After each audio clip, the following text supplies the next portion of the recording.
चलिए, तो previous class में हम लोगों ने कैलकुलस को खत्म किया था बेटा, लीनियर डिफरेंशियल इक्वेशन पढ़ा था, इंटीग्रेटिंग फैक्टर निकालना सीखा था, पॉपुलेशन ग्रोथ प्रॉब्लम देखा था, एंड आई होप आप लोगों ने इसके प्रैक्टिस वगैरह भी कर लिए होंगे। ठीक है, तो चलिए शुरुआत करते हैं बेटा। सबसे पहले वेक्टर की बात करते हैं। वेक्टर क्या कहता है बेटा? वेक्टर को हिंदी में सदिश कहा जाता है। वेक्टर को हिंदी में क्या कहा जाता है? सदिश कहा जाता है।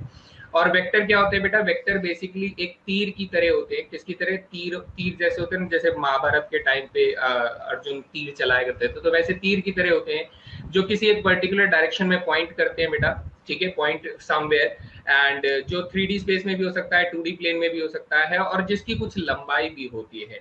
यानी सर इस पूरे स्टेटमेंट के अंदर जो मुझे समझ में आया, उसमें दो बातें मुझे ये समझ में आई कि सर इसकी कोई ना कोई पॉइंट करने वाली एक डायरेक्शन होती है और इसकी सम लेंथ होती है, यानी इसकी कुछ लंबाई होती है। ये दोनों बातें हमारे लिए जरूरी होंगी। ठीक है, तो अब यहाँ पर हम लोग कहते हैं कि सर वेक्टर वो क्वांटिटीज होती हैं जिसकी मैग्नीट्यूड होती है और एज वेल एज डायरेक्शन होती है। बार बार बच्चा पूछता रहता है, समझता है और इसको याद करता है, लेकिन बेसिकली इसके बीच में ना डिफरेंस को कभी भी वो नहीं समझने की कोशिश करता है कि एक्चुअली क्या डिफरेंस है। तो हम लोग इसके बारे में बात करेंगे और ज्यादा डिटेल में बात करेंगे, बहुत अच्छे से समझने की कोशिश करनी है। ठीक है बेटा, कोई भी बात अगर मन में रह जाती है तो जरूर पूछिएगा, क्योंकि पूछने से ही आएगा। ठीक है, चलिए, तो हम लोग कहते हैं सर, हमने कहा कि हम लोग अगर एक 2 डायमेंशनल प्लेन बनाते हैं, मान लीजिए बेटा ये हमारा 2 डायमेंशन प्लेन हो जाता है, this is X axis, this is Y axis. ठीक है, this is X axis, Y axis, और ये 0 हो जाता है। और व्हाट वी क्रिएट कि हम लोग एक 3 डायमेंशन स्पेस भी बनाते हैं। ठीक है, let us take a 3 dimension space. 3 dimension space कैसा होता है सर? इधर एक्स एक्सिस, इधर वाई एक्सिस और इधर जेड एक्सिस होता है, ऐसे करके। ठीक है, तो इसमें हम लोग ये कहते हैं कि sir if we want to draw a point, so we have to take 2 points. ठीक है, 2 पॉइंट्स हम लोग ले लेते हैं। Suppose that this is the point P and this is the point Q, और ये P से ज्वाइन करके मैंने एक वेक्टर इस डायरेक्शन में बनाया। So the direction of the vector is from P point to Q point. So ये जो पॉइंट आप लोग देख रहे हो बच्चा लोग, ये जो पहला वाला पॉइंट देख रहे हो, क्योंकि आपका वेक्टर जो है ये स्टार्ट यहाँ से हुआ था, तो इसलिए हम लोग इसे प्रारंभिक बिंदु, या फिर हम लोग क्या बोल सकते हैं, it is called initial point. ठीक है, एंड ये जो एंडिंग पॉइंट है बेटा, इसको हम लोग क्या बोल सकते हैं? इसको हम लोग बोल सकते हैं सर फाइनल पॉइंट बोल सकते हैं। और भी शब्द होते हैं, जैसे टर्मिनल पॉइंट हो सकता है, इनिशियल पॉइंट और टर्मिनल पॉइंट भी हो सकते हैं, but it is generally said as the final point, the terminal point। ठीक है, so इसी तरीके से सर व्हाट इफ अगर हम लोग 3 डायमेंशन स्पेस में कोई वो बनाना चाहते हैं, पॉइंट ऐसा वेक्टर बनाना चाहते हैं, तो सपोज करो there are 2 points P and Q and you join these 2 points like this. तो this is the point P and this is the point Q, and in the similar manner you will say that कि sir ये वाला जो point है that is P, this is the initial point, है ना? This is the initial point in this case, ये हमारा initial point हो जाता है, initial point, and this point Q becomes the final point, the terminal point हम लोगों को मिल जाता है, अंतिम बिंदु यहाँ पर मिल जाता है। तो हमारे लिए ये जानना ज्यादा जरूरी होता है कि a vector starts from the initial point and ends in the final point। कोई वेक्टर जो है वो अपने प्रारंभिक बिंदु से शुरू होता है और वो अपने अंतिम बिंदु पर खत्म होता है। क्या ये बात समझ में आ गई? ठीक है, अब जो मैं आपको बताना चाहता हूँ बेटा, ये पर्टिकुलरली एक डायरेक्शन को बताने की कोशिश कर रहा है। अगर आप नॉर्मली देखेंगे, आप समझेंगे, तो आप कहेंगे sir this is the direction of the, this is the direction, ये एक पर्टिकुलर डायरेक्शन को ही रिप्रेजेंट कर रहा है। ये भी बेटा एक पर्टिकुलर डायरेक्शन को ही रिप्रेजेंट कर रहा है। तो इसके पास डायरेक्शन तो है, साथ साथ व्हाट इज मैग्नीट्यूड? बेटा मैग्नीट्यूड को लेकर बच्चों को बड़ा सवाल रहता है, बहुत सवाल रहता है। दैट इज मैग्नीट्यूड क्या होता है सर? मैग्नीट्यूड को सिंपल लैंग्वेज में पता है मैं क्या कहता हूँ? वैसे इसे हिंदी में बेटा मापांक कहा जाता है। क्या कहा जाता है? हिंदी में इसको मापांक कहा जाता है, लेकिन इसको सिंपल लैंग्वेज में हम लोग क्या बोलते हैं? लेंथ ऑफ वेक्टर बोलते हैं। क्या बोलते हैं बेटा? लेंथ ऑफ वेक्टर, यानी वेक्टर की लंबाई कितनी है, that is length of vector, magnitude होता है। ठीक है, वेरी गुड मॉर्निंग कार्तिक, मैं बहुत अच्छा हूँ बच्चे, आप बताइए कैसे हैं? तो सपोज कीजिए कि you draw a vector from P point to Q point, and आपने उस वेक्टर को PQ वेक्टर ऐसे करके ड्रॉ कर दिया। ठीक है, थोड़ा सा ऐसे करके ड्रॉ कर दिया। So you will say that the length of the vector, जो लेंथ ऑफ द वेक्टर होता है उसी को हम लोग बेटा मैग्नीट्यूड यानी मॉड PQ बोलते हैं। क्या ये बात यहाँ तक सभी को समझ में आती है बेटा? जल्दी से बताइए, यहाँ तक किसी को कोई सवाल है?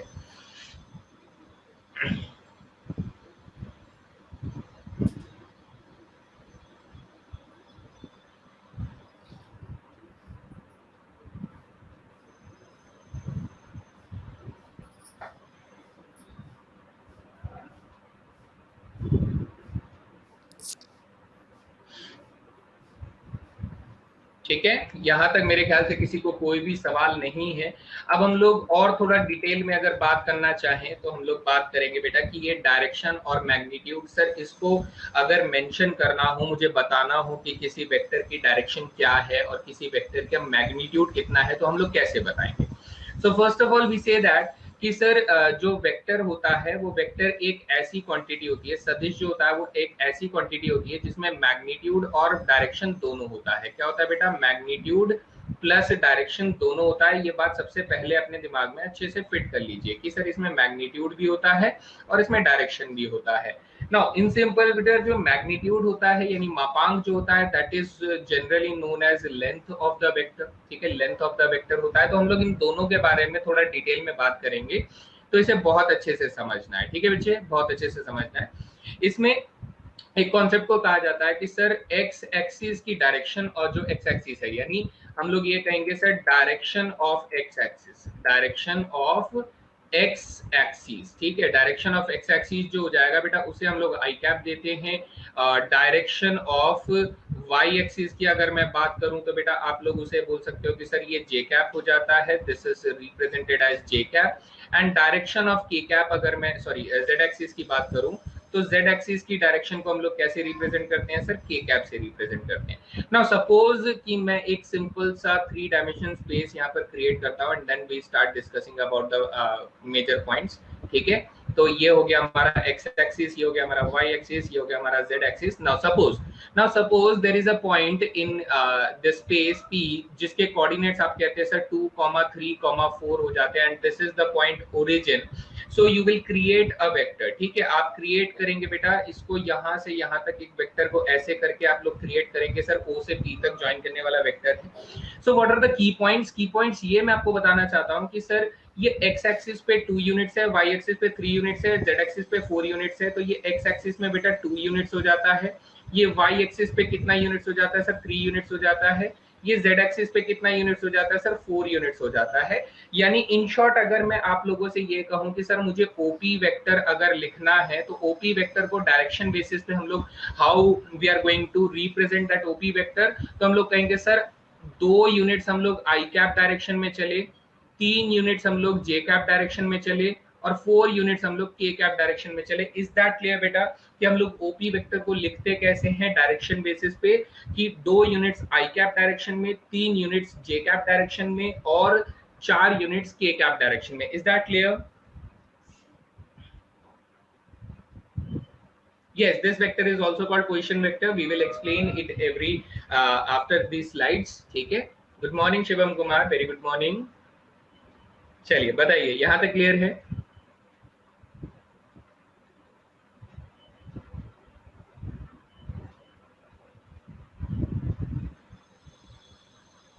Is that clear? बिल्कुल स्पेसिफिक। तो सर ये तो हमारा डायरेक्शन का कॉन्सेप्ट हो गया कि सर डायरेक्शन हम लोग कैसे बताते हैं। सो डायरेक्शन के लिए हम लोग क्या करते हैं बेटा, आई जे और के कैप का इस्तेमाल करते हैं। नाउ व्हाट इज मैग्नीट्यूड बेटा? What is magnitude? मैग्नीट्यूड कहता है कि सर अगर हमारे पास ए वेक्टर जो है वो कुछ A1 आई कैप है प्लस A2 जे कैप है प्लस A3 के कैप है, अगर हमारे पास ऐसा कोई वेक्टर है तो हम लोग मैग्नीट्यूड कैसे निकालते हैं सर? मैग्नीट्यूड निकालने के लिए हम लोग अंडर द रूट क्या करते हैं बेटा? अंडर द रूट ये तीनों जो कॉफिशिएंट्स है दैट इज A1 A2 और A3, इन तीनों कॉफिशिएंट्स का बेटा हम लोग स्क्वायर कर देते हैं और ऐड कर देते हैं। तो A1 का स्क्वायर प्लस A2 का स्क्वायर प्लस A3 का स्क्वायर हो जाता है। That's it, very simple. तो यहां से अगर मैं ओपी वेक्टर की लेंथ अगर मांगू, क्या मांगू बेटा? मुझे ये बताना है कि sir length of OP vector मुझे बताना है। तो आप लोग कैसे बताओगे? आप बोलोगे sir length of OP vector जो होगा ना वो ओपी वेक्टर का मैग्नीट्यूड होगा। और मैग्नीट्यूड कैसे निकालते हैं सर? मैग्नीट्यूड निकालते हैं तो जो कॉफिशिएंट्स है दैट इज 2, 3 और 4 है, तो यहाँ पर आप 2 का स्क्वायर कर देंगे, फिर 3 का स्क्वायर कर देंगे, फिर 4 का स्क्वायर कर देंगे। सो 2 का स्क्वायर 4, 3 का स्क्वायर 9, 9 4 13 और 16 अगर लगाऊंगा तो बेटा यहाँ पर ना अंडर रूट 29 आ जाएगा। तो this will be the length of the vector. बताइए यहाँ तक किसी को कोई सवाल, एनी क्वेश्चन,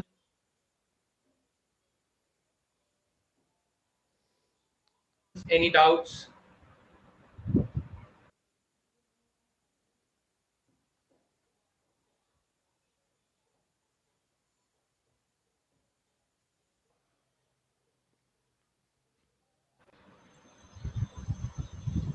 ठीक है, इसको हम लोग थोड़ा सीरियसली सीखेंगे, जिसे हम लोग बेटा यूनिट वेक्टर कहते हैं। क्या कहते हैं? यूनिट वेक्टर कहते हैं। इसे बेटा हिंदी में इकाई सदिश के नाम से जाना जाता है। स्पेलिंग थोड़ा सा गड़बड़ हो सकता है, जिन बच्चों को हिंदी अच्छे से आती है वो स्पेलिंग को इग्नोर करे बेटा। इकाई सदिश से कहा जाता है unit vector. Now this is very important vector बेटा, वेरी वेरी इंपॉर्टेंट वेक्टर। ये क्या कहता है कि unit vector, a vector having magnitude, इसकी डेफिनेशन में एक तरफ से लिख देता हूं, अ vector with magnitude 1, with magnitude यानी उसकी अगर लंबाई जो है, ठीक है, इज कॉल्ड यूनिट वेक्टर। बेटा यूनिट वेक्टर की सीधी सीधी डेफिनेशन यही है। अगर और कोई कुछ डेफिनेशन बताता है तो आप उसे इग्नोर करें। सीधा डेफिनेशन क्या है? एक ऐसा वेक्टर बेटा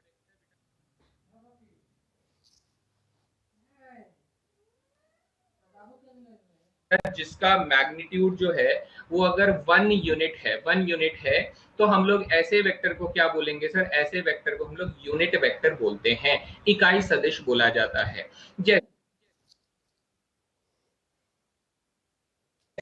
जैसे मैं अगर आपको एक सिंपल से वेक्टर के बारे में बताऊं कि सर ए वेक्टर जो है, that vector is 3i cap plus 2j cap plus 6k cap, हम लोग ऐसा एक वेक्टर ले लेते हैं। सो अगर मैं इससे आपको ये निकालने के लिए बोलूं कि सर इसका मतलब इसकी जो लेंथ है वो लेंथ कितनी है सर? इसकी लेंथ हो जाएगी अंडर द रूट 3 का स्क्वायर 9, 2 का स्क्वायर 4, 6 का स्क्वायर 36, यानी सर इसकी लेंथ कितनी हो जाएगी? 7 हो जाएगी। Is that clear? ठीक है, इज दैट क्लियर? यानी कि अगर मैं इस वेक्टर को ड्रॉ करता हूं ना बेटा, ए वेक्टर को ड्रॉ करता हूं, तो ए वेक्टर हमारा कुछ इतना लंबा हम लोग ड्रॉ अगर कर रहे हैं कि sir this is a vector, तो इसकी लेंथ कितनी हो गई सर? इसकी लेंथ 7 यूनिट्स हो गई, यानी 1 2 3 4 5 6 7। तो इसकी लेंथ कितनी हो गई? इसकी लेंथ हो गई 7 यूनिट्स की लेंथ हो गई। Now I want to create a vector, मैं एक ऐसा वेक्टर क्रिएट करना चाहता हूं, बनाना चाहता हूं जिसकी लंबाई सर सिर्फ 1 यूनिट की हो। I want to create a vector whose length is only 1 unit बेटा। तो इस तरह के वेक्टर को, क्योंकि आप देख पा रहे हो सर इसकी लेंथ कितनी है? इसकी लेंथ कंपैरेटिवली 1 यूनिट की है, तो इस तरह के वेक्टर को हम लोग क्या बोलते हैं बेटा? ए कैप बोलते हैं। क्या बोलते हैं? ए कैप बोलते हैं, ए हैट बोल सकते हैं, ए कैप बोल सकते हैं। सो this is a basically vector बेटा, ये हमारा वेक्टर होता है, जबकि ये कौन होता है बेटा? ये यूनिट वेक्टर होता है। तो how do we find unit vector sir? How do we find unit vector? तो हम लोग जब यूनिट वेक्टर ढूंढते हैं तो आपको ये फॉर्मूला इस्तेमाल करना होता है कि if we want to find A cap, तो हमें ए वेक्टर को बेटा उसी के मैग्नीट्यूड से डिवाइड करना होता है। सिंपल कॉमन सेंस वाली बात है बेटा, इसमें कोई फॉर्मूला रट्टा मारने का कॉन्सेप्ट नहीं है, लेकिन अगर स्टिल आपको याद समझ में नहीं आता है तो आप इसे फॉर्मूले की तरह ले सकते हैं कि if we want to find the value of A cap, then we have to divide the vector by its own magnitude. यानी कि सर अगर ये फॉर्मूले को लगाया जाए तो ए कैप की वैल्यू क्या हो जाएगी बेटा? आपके पास ए कैप की वैल्यू के लिए 3i plus 2j plus 4k cap करके एक वेक्टर है, तो you will divide by 7, you will divide by 7, you will divide by 7, and this will be your unit vector. बताइए यहां तक सभी को समझ में आ गया? एंड अगर आप क्रॉस चेक भी करना चाहते हैं मेरे बच्चे, तो आप एक काम करिए, ए कैप का मैग्नीट्यूड ढूंढने की कोशिश कीजिए। तो ए कैप का मैग्नीट्यूड आप करेंगे सर 3/7 का होल स्क्वायर विल बी 9/49, 2/7 का whole square will be 4/49, and 4/7 का होल स्क्वायर विल बी 16/49। मैंने सॉरी 4 नहीं आएगा, यहाँ पर 6 आएगा, I am sorry for that. तो यहाँ पर क्या आना चाहिए? यहाँ पर सर 6 आना चाहिए। सो उसके हिसाब से यहाँ पर हमारा वैल्यू चेंज हो जाएगा, and that value will be 36/49, and you will say that कि सर ये 49/49 हो जाता है, तो हमारा आंसर 1 हो जाता है। देखिए, a vector with magnitude only 1 unit will be known as basically a unit vector. ठीक है, सभी को बात समझ में आ गई अच्छे से? किसी को कोई भी मन में सवाल हो तो जरूर पूछना है बेटा, एनी डाउट्स पूछना है।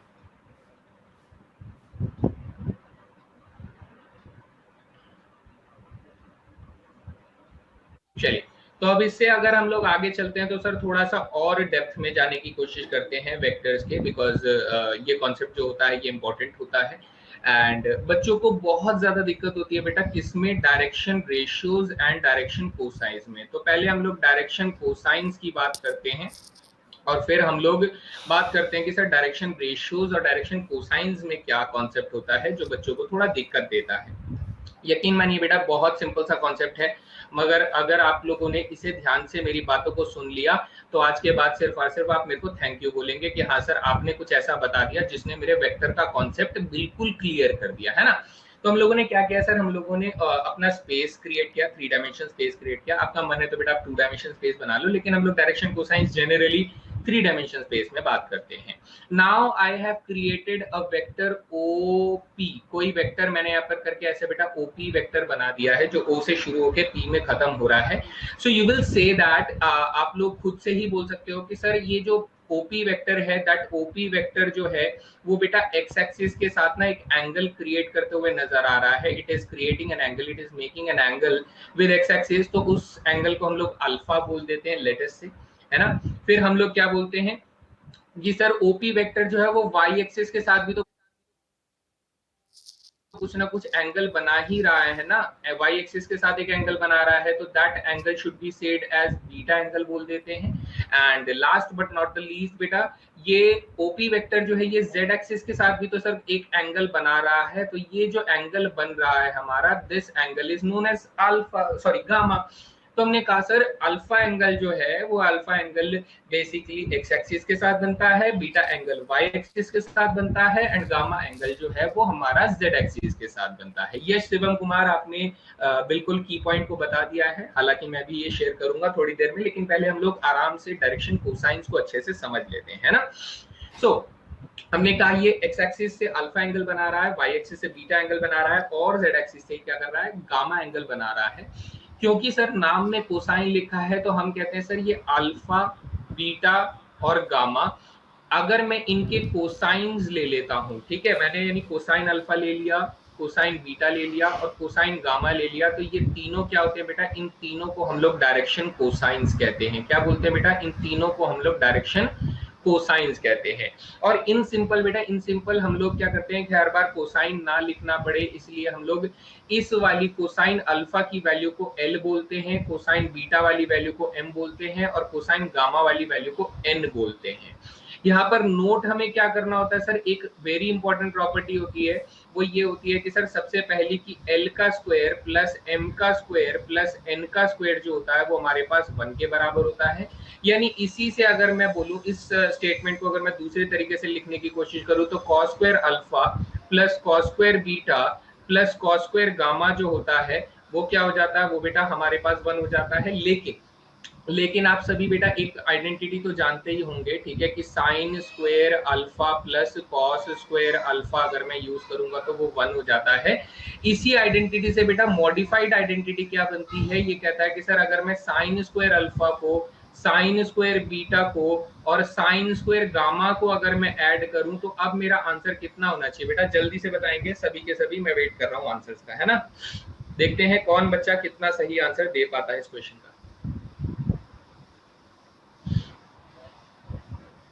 Okay, so I'm waiting for right answers, guys.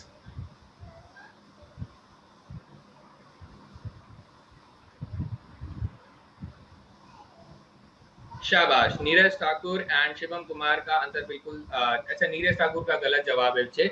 Neeraj Thakur answer हमारा 2 होना चाहिए। कितना होना चाहिए बेटा, 2 होना चाहिए। And these are important results on direction cosines. तो डायरेक्शन कोसाइंस क्या है, मैं फिर से एक बार क्विक रिवीजन दे रहा हूं कि sir x axis, Y axis, z axis के थ्रू बनाए गए किसी वेक्टर से एंगल जो होते हैं उनकी कोसाइन वैल्यूज को डायरेक्शन कोसाइंस कहा जाता है। और इनकी जो प्रॉपर्टीज होती है, this properties will have L square plus M square plus N square equals to 1, and उसी से डेराइव करके बेटा हम लोगों ने सेकंड और थर्ड प्रॉपर्टी को भी लिख दिया है। So all these were the important points to ponder in the direction cosines. अब मैं आपको बताता हूं बेटा, जो मेजर डिफरेंस रहता है, जो बच्चा काफी कंफ्यूज रहता है, वो ये कहता है कि सर हमें direction ratios and direction cosines के बीच में जो है वो बड़ा दिक्कत होता है। क्या दिक्कत होता है, direction ratios versus direction cosines. ठीक है, ध्यान से सुनिएगा बच्चा, बहुत इंपॉर्टेंट बात बता रहा हूं। अगर ये बात आपको याद हो गई तो आप आधे से ज्यादा सवाल तो खुद ही लगा दोगे बेटा, खुद ही। ठीक है, तो ध्यान से सुनिएगा। हालांकि शिवम कुमार ने ये चीज पहले ही बता दिया है कि सर अगर हमारे पास कोई वेक्टर ए वेक्टर है जिसके कोऑर्डिनेट्स मैं ऐसे लिख देता हूँ कि sir 2i 3j plus 6k मैं ऐसे लिख देता हूँ, और मैं यहाँ पर आप लोगों को बेटा ए कैप भी मैंने अभी अभी बनाया था, तो ये 2/7 i cap plus 3/7 j cap plus 6/7 k cap हो जाएगा। ठीक है, तो अगर मुझे अल्फा बीटा गामा का यूज नहीं करना है, अगर मुझे if we do not want to use the values of alpha beta gamma made by the vector with the coordinate axis, ठीक है, अगर मुझे उन्हें यूज नहीं करना है, so what we are going to do, we will say that is that the coefficient of I cap, the coefficient of J cap, the coefficient of K cap, ठीक है, are called the direction ratios. अगर मैं direction ratios यानी दिशा अनुपात लिखना चाहता हूँ, direction ratios को हिंदी में क्या कहा जाता है, दिशा अनुपात। So I am just going to write like this, is 2, 3, 6 are the direction ratios of the A vector, wherever the coefficients of a unit vector, the coefficients of the unit vector of I, J, K जो होते हैं they are called direction cosines, यानी कि ये क्या हो जाएंगे बेटा 2/7 हो जाएंगे, ये 3/7 हो जाएंगे, ये 6/7 हो जाएंगे। In simple let us take another example to understand it more clearly. Suppose that we have another vector b vector, suppose that we have another vector b vector and that is I cap plus j cap plus k cap. This is a very simple vector and now I want to create b cap, तो मुझे b vector को बेटा magnitude b से divide करना पड़ेगा, है ना, logically. तो हमारे पास कितना आ जाएगा सर, 1/√3 I कैप आ जाएगा, प्लस 1/√3 j कैप आ जाएगा, प्लस 1/√3 k कैप आ जाएगा। एनी डाउट्स बच्चा लोग, एनी डाउट्स? तो now I am asking you कि सर इसके डायरेक्शन रेशियोज कितने हो जाएंगे, इस वेक्टर के डायरेक्शन रेशियोज कितने हो जाएंगे, और इसी वेक्टर के डायरेक्शन रेशियोज और इसी वेक्टर के डायरेक्शन कोसाइंस होंगे बेटा। इसका कुछ नहीं होगा, ए कैप का कुछ नहीं होगा, डायरेक्शन रेशियोज कितने हो जाएंगे और डायरेक्शन कोसाइंस कितने हो जाएंगे ये आप लोगों को बताना है। सो डायरेक्शन रेशियोज तो पता लग गया कि सर 1,1,1 होंगे। So what are direction cosines?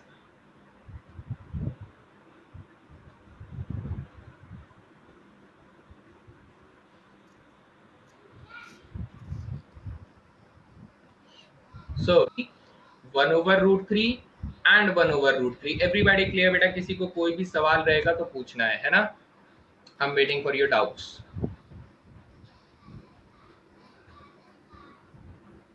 चलिए, बहुत बढ़िया, बहुत ही बढ़िया, बहुत ही बढ़िया। अब इसमें एक इंपॉर्टेंट पॉइंट नोट कर लो बेटा, ये इंपॉर्टेंट पॉइंट नोट कर लो, क्योंकि अगर ये नोट कर लिया तो और भी मजेदार वाली बात हो जाएगी कि सर डायरेक्शन रेशियोज जो होते हैं they are always proportional to direction cosines, यानी कि सर रेशियो में ही मेंटेन रहेगा। जैसे इसका अगर आप रेशियो देखोगे, ठीक है, इसका रेशियो कितना है सर, इसका रेशियो 2:3:6 है। क्या रेशियो इसका? 2:3:6 है। सो अगर मैं यहाँ पर इस वाले डायरेक्शन कोसाइंस में अगर मैं आपसे कहूं कि सर 7 काट दो, तो इसका रेशियो कितना हो जाएगा? 2:3:6 हो जाएगा। यानी सर डायरेक्शन रेशियोज जो होंगे वो हमेशा बेटा प्रोपोर्शनल होंगे डायरेक्शन कोसाइन से, हमेशा, मतलब हमेशा प्रोपोर्शनल होंगे, ठीक है, हमेशा ये प्रोपोर्शनल होंगे। इज दैट क्लियर बेटा? सभी को समझ में आ गया?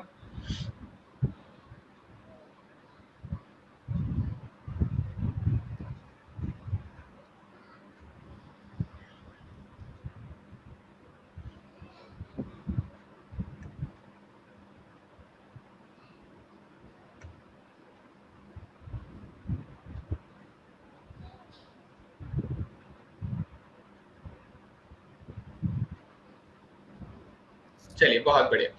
अब मेरी बात को ध्यान से सुनिएगा बेटा। अब हम लोग जनरली वेक्टर को जैसे भी लिखते हैं वैसे हम लोग लिखना छोड़ने वाले हैं। क्यों सर? क्योंकि मुझे तो पसंद नहीं बेटा, आप लोगों को पसंद है तो कोई बात नहीं, लेकिन कोशिश कीजिए।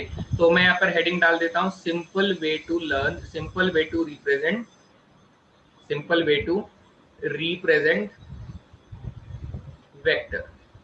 ठीक है, simple way to represent vector. क्यों मैं इसे क्यों लिखवा रहा हूं? क्योंकि बेटा अगर आप इस तरीके से लिखेंगे तो आपको समय कम लगेगा, आपको समझने में भी ज्यादा दिक्कत नहीं होगी, आपको बोलने में भी दिक्कत नहीं होगी, आप बड़े आराम से लिख लेंगे। हमने कहा, ठीक है, yes, same as when vector is parallel to, हाँ बिल्कुल बिल्कुल सही बात बोला आपने। अब मैं यहाँ पर आपको क्या बताने की कोशिश कर रहा हूँ कि सर अगर मेरे पास कोई वेक्टर ए वेक्टर है, तो हम लोग ये कह रहे हैं कि सर ये 2i कैप है, माइनस के 3j कैप है, प्लस के 6k कैप है, ऐसा कुछ लिखा।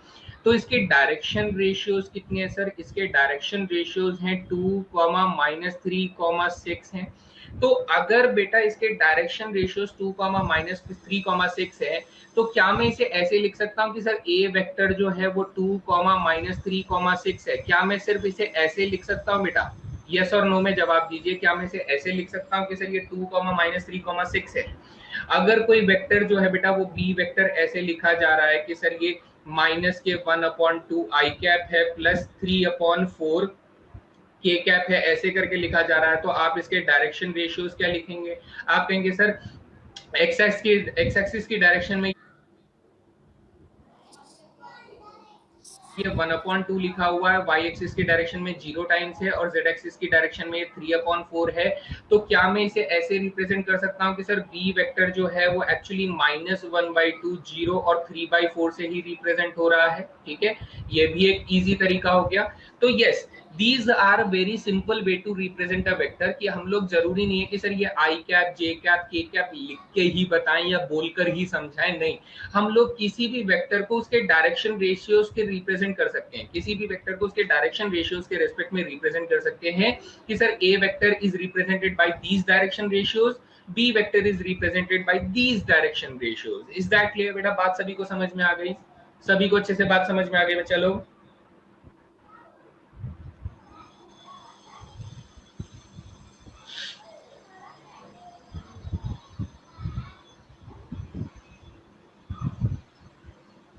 ठीक है, चलिए बहुत बढ़िया। इसी के साथ हम लोग आगे देखते हैं बेटा, आगे हम लोग देखते हैं कि एक वेक्टर और एक पोजीशन वेक्टर में क्या फर्क होता है, ध्यान से देख लेंगे। Vector and position vector. बेटा पोजीशन वेक्टर को क्या बोलते हैं? पोजीशन वेक्टर को स्थिति सदिश बोलते हैं। क्या बोलते हैं बेटा? स्थिति सदिश बोलते हैं, स्थिति सदिश। ठीक है, कि सर एक सदिश और एक स्थिति सदिश में क्या फर्क है बेटा? कुछ खास फर्क नहीं होता है, बहुत सिंपल सा कॉन्सेप्ट है जिसमें कंफ्यूजन बच्चों को बहुत रहता है, लेकिन मैं आपको समझा देता हूँ क्या होता है बेटा। सपोज करिए मैंने 3 डायमेंशन स्पेस बनाया, ठीक है, ये x axis, Y axis, z axis हम लोग ड्रॉ कर लेते हैं कि सर ये एक्स एक्सिस, वाई एक्सिस और ये जेड एक्सिस है। मैं एक और बेटा यहाँ पर 3 डायमेंशन स्पेस बना देता हूँ ताकि हम लोग वेक्टर और पोजीशन वेक्टर को अलग अलग तरीकों से समझ पाए, ठीक है, अलग अलग तरीकों से समझ पाए। हमने कहा सर अगर मैं पूरे 3 डायमेंशन स्पेस में किसी पर्टिकुलर पॉइंट P से किसी पर्टिकुलर पॉइंट Q तक के लिए अगर रास्ता तय कर रहा हूं, अगर मैं ऐसा कोई वेक्टर बनाता हूं, तो बेटा इसे हम लोग इन शॉर्ट क्या बोलेंगे? इसे हम लोग इन शॉर्ट वेक्टर बोलेंगे। जब हम किसी एक पॉइंट से किसी दूसरे पॉइंट पर जा रहे होते हैं, या फिर आप क्या करो किसी और पॉइंट से रास्ता बना लो बेटा। आपने कहा कि सर ये हमारा x पॉइंट है और ये हमारा बेटा y पॉइंट है, तो x से y तक अगर आप जाते हो तो ऐसे करके आपका वेक्टर बनेगा। सो this is also a vector. ये भी क्या बेटा? ये भी एक वेक्टर है, ये भी एक सदिश है। लेकिन स्पेसिफिकली अगर हम बात करें कि सर कोई वेक्टर अगर आपने जानबूझकर सिर्फ ओरिजिन से ही बनाया है, सपोज करिए बेटा आपने किसी पर्टिकुलर पॉइंट तक जाना है और वो भी ओ से ही जाना है, यानी आप मूल बिंदु से ही अगर आप इस बिंदु तक जाने की कोशिश करते हैं, तो बेटा इस तरीके के वेक्टर को हम लोग क्या बोलते हैं? जिसका इनिशियल पोजीशन जो है वो अगर ओरिजिन होता है, तो ऐसे वेक्टर को हम लोग क्या बोलते हैं सर? पोजीशन वेक्टर बोलते हैं। इसे पोजीशन वेक्टर क्यों बोलते हैं, स्थिति सदिश क्यों बोलते हैं? क्योंकि सर ये ना किसी पर्टिकुलर बिंदु यानी पॉइंट की पोजीशन को बताता है। क्या बताता है बेटा? इसको पोजीशन को बताता है कि सर ओरिजिन से मुझे कौन सी पोजीशन पे पहुंचना है, दैट पोजीशन वेक्टर। सपोज आप किसी और पॉइंट आर पर जाना चाहते हो, तो ओरिजिन से अगर आप जाते हो तो बेटा ये ओ आर वेक्टर भी क्या हो जाएगा? ओ आर वेक्टर भी पोजीशन वेक्टर हो जाएगा। आप किसी और पॉइंट पे जाना चाहते हो, क्यू पॉइंट पे जाना चाहते हो, आप ओ से ही जाते हो, तो बेटा ये हमारा ओ क्यू अपने आप में एक पोजीशन वेक्टर हो जाएगा। So all these are position vector when there initial position is origin. तो हम लोगों ने क्या बोला? When initial position is origin. यहाँ पे स्टार लगा देता बेटा। When initial point is origin, when initial point is origin, the vector is called position vector.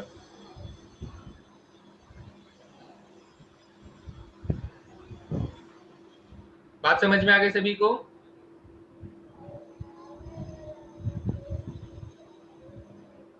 ठीक है, एवरीबॉडी क्लियर बच्चा लोग?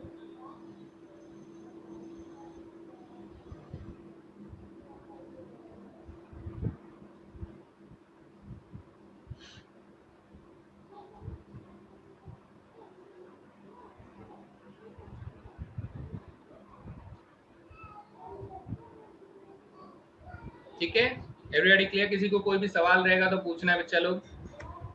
ठीक है, वेरी गुड। तो जितना हम लोगों ने पढ़ा, व्हाट वी हैव स्टडीड, ठीक है, अब हम लोग उसके ऊपर छोटे छोटे सवाल करने की कोशिश करते हैं। देखो बेटा, यहाँ पर मैग्नीट्यूड के बारे में बात किया हुआ है, ठीक है, मापांक। यहाँ पर हम लोगों ने यूनिट वेक्टर मात्रक सदिश के बारे में बात किया, इकाई सदिश के बारे में बात किया। यहाँ पर आप लोग कुछ पॉइंट्स पढ़ सकते हो जो कि मैंने आप लोगों को बता दिया है, सो नो इश्यूज। एंड उसके बाद बेटा डायरेक्शन रेशियोज लिखे हुए हैं, ठीक है, डायरेक्शन कोसाइंस लिखे हुए हैं। नेक्स्ट हमारे पास पोजीशन वेक्टर की डेफिनेशन है, उसके मैग्नीट्यूड की डेफिनेशन है, ठीक है। तो ये रहा सबसे पहला सवाल बेटा। इस क्वेश्चन को अगर आप करना चाहें तो हालांकि 10 सेकंड में भी हो सकता है, लेकिन स्टिल मैं आप लोगों को थोड़ा सा एक्स्ट्रा टाइम दे रहा हूं, क्योंकि भाई पहली बार कर रहे हैं तो बच्चे घबरा ना जाए, और इसलिए मैं 45 सेकंड यहाँ पर दूंगा आप लोगों को इस क्वेश्चन के लिए। सो एवरीबॉडी गाइस, जल्दी से बताएंगे इसका सही जवाब आपके हिसाब से कितना होना चाहिए गाइस?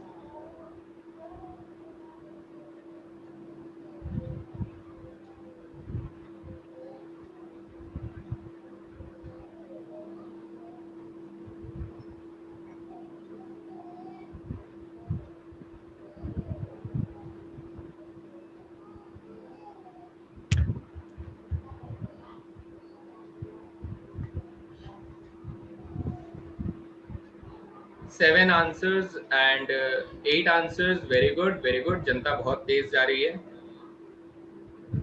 यस, देखो बेटा, जैसा मैंने आप लोगों को सिंपल कॉन्सेप्ट में ये सिखाया, ठीक है, कि डायरेक्शन कोसाइन, जो डायरेक्शन रेशियोज होते हैं वो सर डायरेक्शन कोसाइन से प्रोपोर्शनल होते हैं, ठीक है। प्रोपोर्शनल यानी सेम रेशियो, प्रोपोर्शनल माने सम अनुपाती। बेटा सम अनुपाती का मतलब आप लोग समझते हो ना, ठीक है। सम अनुपाती का मतलब ये होता है कि सर रेशियो सेम रहता है। क्या रहता है? Same ratio. इसका मतलब क्या होता है? सेम रेशियो फॉलो करना चाहिए सर, सेम रेशियो। तो अगर मैं डायरेक्शन रेशियोज की बात कर रहा हूं बेटा, डायरेक्शन रेशियोज की बात कर रहा हूं, तो डायरेक्शन रेशियोज हमें कितना दिया गया सर? 2,3,-6 दिया गया है। तो अगर ये 2,3,-6 हमें डायरेक्शन रेशियोज दिया जा रहा है, तो डायरेक्शन कोसाइंस का भी जो रेशियो होना चाहिए वो 2,3,-6 होना चाहिए, है ना। तो हम कहेंगे सर अगर मैं पहले वाले में सभी सेवेंस को कैंसल आउट कर दूं तो मेरे पास 2,-3,6 आ रहा है, तो सर मेरा पहला आंसर गलत हो जाएगा, पहला आंसर गलत हो जाएगा। दूसरा अगर मैं देखूं तो सर ये 2,-3,-6 है, तो सर मेरा दूसरा आंसर भी गलत हो जाएगा। तीसरा आंसर अगर मैं देखूं तो 2,3,-6 आ रहा है, और फोर्थ आंसर देखूं तो 2,3,6 आ रहा है, तो सर ये भी गलत हो जाएगा। So option number c must be the right answer. एक तो ये तरीका हुआ जहां पे मैंने आपको ये समझाया कि डायरेक्शन रेशियोज भी always be proportional to the direction cosines. बाकी अगर आप लोगों को निकालना ही है तो आप ए कैप वेक्टर अगर निकालना चाहते हैं तो आप ए वेक्टर को बेटा उसके मैग्नीट्यूड से डिवाइड करेंगे तो भी आपका answer definitely option number C ही आएगा। Is that clear? बात सभी को समझ में आ गई? Everybody clear? ठीक है, चलिए बहुत बढ़िया। नेक्स्ट बेटा अब हम लोग थोड़ा सा करते हैं, तो आराम से सुनिएगा। जीरो वेक्टर के बारे में अगर मैं आपको बताऊं तो बेटा जीरो वेक्टर क्या कहता है कि सर जीरो वेक्टर का मतलब ये होता है कि जब आप 3 डायमेंशन स्पेस में मूव ही नहीं करते हो। बेटा मूव नहीं करते हो मतलब सर क्या हो जाता है? आप यहाँ पर खड़े हो, ठीक है, आप जाना किसी भी डायरेक्शन में चाहते हो, लेकिन आप पी पॉइंट से चल के आप मूव ही नहीं करते हो, तो आपका इनिशियल पोजीशन भी बेटा कौन है? इनिशियल पॉइंट भी बेटा आपका पी है, ठीक है। मैं इसे दोबारा लिखता हूं, इनिशियल पॉइंट भी कौन है सर? हमारा पी ही है, जबकि हमारा फाइनल पॉइंट भी कौन है सर? पी ही है। यानी एक ऐसा वेक्टर बेटा जिसका इनिशियल पॉइंट और फाइनल पॉइंट दोनों ही हमारे पास पी हैं। दोनों ही अगर मेरे पास सेम पॉइंट है, इनिशियल पॉइंट और फाइनल पॉइंट दोनों ही एक ही जगह पर है, तो हम लोग ऐसे वेक्टर को क्या बोलते हैं बेटा? ऐसे वेक्टर को हम लोग जीरो वेक्टर बोलते हैं। और जीरो वेक्टर रिप्रेजेंट कैसे होता है sir? Zero i cap plus zero j cap plus zero k cap से रिप्रेजेंट होता है, ठीक है। When initial point is the final point are same, ठीक है। तो जहां पर सेम होएगा तो ऐसे पोजीशन वेक्टर को, ऐसे वेक्टर को हम लोग जीरो वेक्टर बोलेंगे।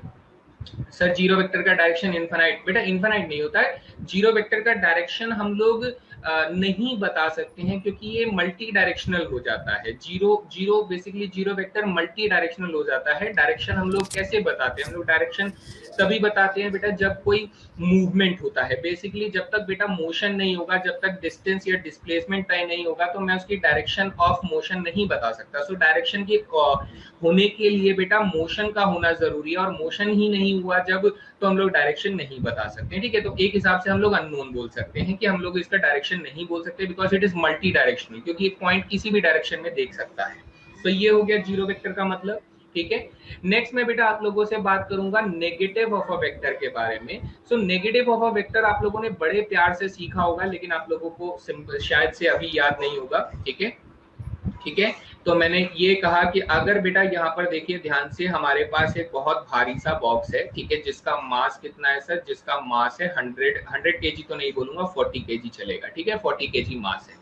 इस बॉक्स का मास कितना है? 40 केजी। इसका द्रव्यमान कितना है? 40 केजी। और ये किसी बढ़िया सरफेस पे रखा हुआ है, ठीक है, चिकना है, मैंने थोड़ा टेढ़ा मेढ़ा बनाया, कोई बात नहीं, चलेगा। अब मान लीजिए मैं यहाँ पे दो दो बच्चों के नाम ले लेता हूँ बेटा, कार्तिक और कुमार रवि, है ना।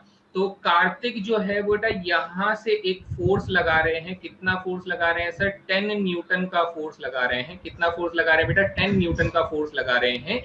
कौन लगा रहे हैं? कार्तिक यहाँ से बेटा क्या लगा रहे हैं? 10 न्यूटन का फोर्स लगा रहे हैं।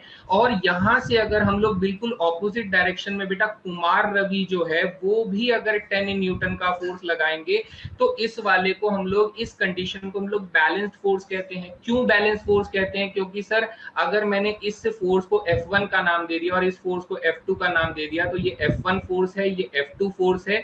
तो यहाँ पर F2 फोर्स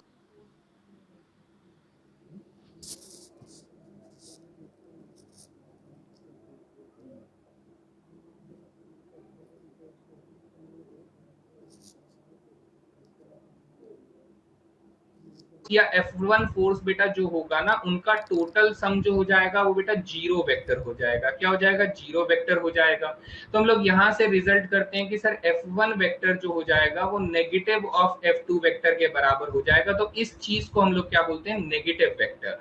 तो इसमें पॉइंट नोट करने वाला क्या है सर? नोट करने वाला पॉइंट ये है कि मैग्नीट्यूड सेम रहता है, मैग्नीट्यूड सेम रहता है, ठीक है, बट डायरेक्शन ऑपोजिट हो जाती है, बट ऑपोजिट डायरेक्शन हो जाती है। वैल्यू बिल्कुल सेम रहता है लेकिन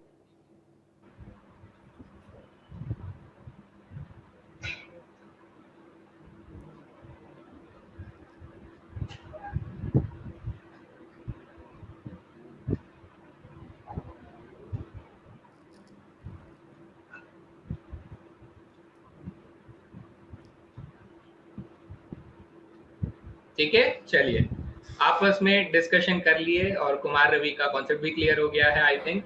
और अगर कोई डाउट है तो पूछ सकते हैं, ठीक है, कोई प्रॉब्लम नहीं है, सारी चीजों को जानते हुए समझते हुए चलेंगे। चलिए, तो इसके बाद सर हम लोग चलते हैं बेटा, इसके बाद हम लोग चलते हैं थोड़ा पैरेलल वेक्टर के बारे में बात करने के लिए, कि पैरेलल और कोलिनियर वेक्टर, ठीक है, कोलिनियर यानी समरेखीय, ठीक है, कोलिनियर एंड पैरेलल वेक्टर बेटा, इन दोनों वेक्टर्स के बारे में हम लोग बात कर रहे हैं। तो इसे सबसे पहले तो मेरी एक बात को नोट डाउन कर लीजिए, ठीक है। वो नोट डाउन क्या लगाना है सर? वो नोट डाउन ये लगाना है कि vectors are mobile, vectors are mobile. तो सर जियो का मोबाइल या फिर नोकिया का मोबाइल, ऐसा कुछ नहीं बेटा। मोबाइल माने सिंपल लैंग्वेज में क्या होता है? मूवेबल। मूवेबल माने इसको कुछ ऐसे समझिएगा बेटा कि आपके पास एक बॉक्स है, ठीक है, इस बॉक्स को आप चाहे तो बेटा 10 न्यूटन का फोर्स यहाँ से लगाकर, फोर्स वेक्टर जो है वो 10 न्यूटन का फोर्स आप यहाँ से लगाकर भी बॉक्स को इस तरफ धक्का दे सकते हैं, या फिर आप इधर से फोर्स को हटाकर बेटा आप क्या कर सकते हैं? फोर्स को यहाँ से खींचने वाला, पहले आप क्या कर सकते थे बेटा? पुश करके लगा सकते थे। अब आपका मन है तो आप पुल करके भी बेटा 10 न्यूटन का फोर्स इस तरफ लगा सकते हैं, आपका मोशन इस तरफ ही होगा। यानी वेक्टर जो है बेटा वो आप चाहे पुश फोर्स लगाओ या फिर पुल फोर्स लगाओ, दोनों तरफ से काम करता है। इसका मतलब सर वेक्टर्स को मैं एक जगह से दूसरी जगह पर ले जा सकता हूं। बट नोट क्या करना है? नोट ये रखना है कि direction should not be changed, direction should not be change, ठीक है, डायरेक्शन नहीं बदलनी चाहिए, बस इतनी सी बात हम लोग ध्यान रख सकते हैं कि डायरेक्शन बिल्कुल नहीं बदलनी चाहिए। तो इतनी सी बात को अगर मैं ध्यान रखता हूं तो अब देखिए कमाल की चीज मैं आपको बताता हूं, ठीक है, कमाल की चीज बता रहा हूं बेटा, इससे आपको क्या समझ में आएगा जरा ध्यान से देखेंगे। मैंने कहा सर अभी एक वेक्टर बनाते हैं बड़ा खूबसूरत सा, ठीक है, जीता जागता वेक्टर, कि ये सर एक वेक्टर है जिसका नाम हम लोगों ने ए वेक्टर रख दिया, और ये एक वेक्टर है बेटा जिसका नाम हम लोगों ने बी वेक्टर रख दिया, ठीक है। अब इन दोनों की डायरेक्शन सेम है तो आप लोग बोलोगे कि सर ये कैसे वेक्टर्स हैं? सर ये दोनों के दोनों पैरेलल वेक्टर्स हैं। कैसे वेक्टर्स है बेटा? पैरेलल यानी समांतर सदिश हैं। कैसे हैं? समांतर सदिश हैं, ठीक है। अब इस कंडीशन में मैं आप लोगों से ये बोलूंगा कि सर अगर ऐसा है तो यहाँ पे ए वेक्टर जो होगा ना वो बेटा डायरेक्टली प्रोपोर्शनल होगा बी वेक्टर से, ये बात लिख लेना, ठीक है, ये बात लिख लेना। और इसी डायरेक्टली प्रोपोर्शनल से हम लोग बोलते हैं कि सर अगर दो वेक्टर आपस में प्रोपोर्शनल है then a vector must be equal to lambda times of b vector हो जाता है। ये आप लोगों को याद रखना है, this is very important, very very मतलब वेरी इंपॉर्टेंट बेटा, ये कई जगह पे इस्तेमाल हो रहा होगा, बहुत जगहों पर इस्तेमाल होगा। फिर हमने कहा कि सर अगर ये ए वेक्टर बना हुआ है, ठीक है, तो ये बी वेक्टर यहीं पे रहने के बजाय बेटा अगर ये बी वेक्टर इस तरफ देख रहा था तो मैं इसको ऐसे करके, इसको ऐसे करके, ऐसे करके, ऐसे करके, ऐसे करके, ऐसे करके, ऐसे करके इधर भी तो ला सकता था ना। अगर मैं इसे दोनों तरफ से सेम डिस्टेंस को अगर मूव करता तो सर बी वेक्टर इधर भी तो आ सकता था, तो बी वेक्टर उधर भी जा सकता था, तो ये भी पैरेलल है। तो बी वेक्टर सर यहां पर भी तो आ सकता था, ठीक इसके ऊपर भी तो आ सकता था बी वेक्टर। अगर ये मूव कर सकता है तो हम लोग क्या बोलेंगे बेटा?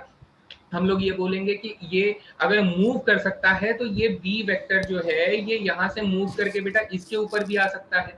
So when a vector is above another vector, जब कोई वेक्टर जो है किसी दूसरे वेक्टर के ऊपर आ जाता है तो हम लोग क्या बोलते हैं सर? इसे कोलिनियर वेक्टर बोलते हैं। कैसे वेक्टर बोलते हैं बेटा? कोलिनियर वेक्टर्स बोलते हैं।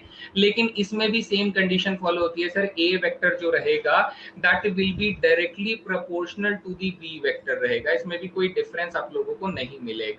इसीलिए बेटा कोलिनियर और पैरेलल वेक्टर को मैं तो अलग अलग नहीं मानता हूं, मेरे हिसाब से ये दोनों सेम है, बस एक धोखा है कि हाँ सर एक दूसरे के ऊपर रखा हुआ है, एक जो है वो उससे थोड़ा सा शिफ्टेड है, नहीं। लेकिन जब हम वेक्टर को मूव कर सकते हैं तो बेटा ऊपर रखा हो या उसके बाजू में रखा हो, कहीं पर भी रखा हो, क्या ही फर्क पड़ता है? फर्क पड़ता है क्या आपके हिसाब से? जल्दी से बताइए बेटा, जल्दी से बताइए, क्या आप लोगों को फर्क पड़ता है अगर उसकी डायरेक्शन चेंज नहीं की गई है तो?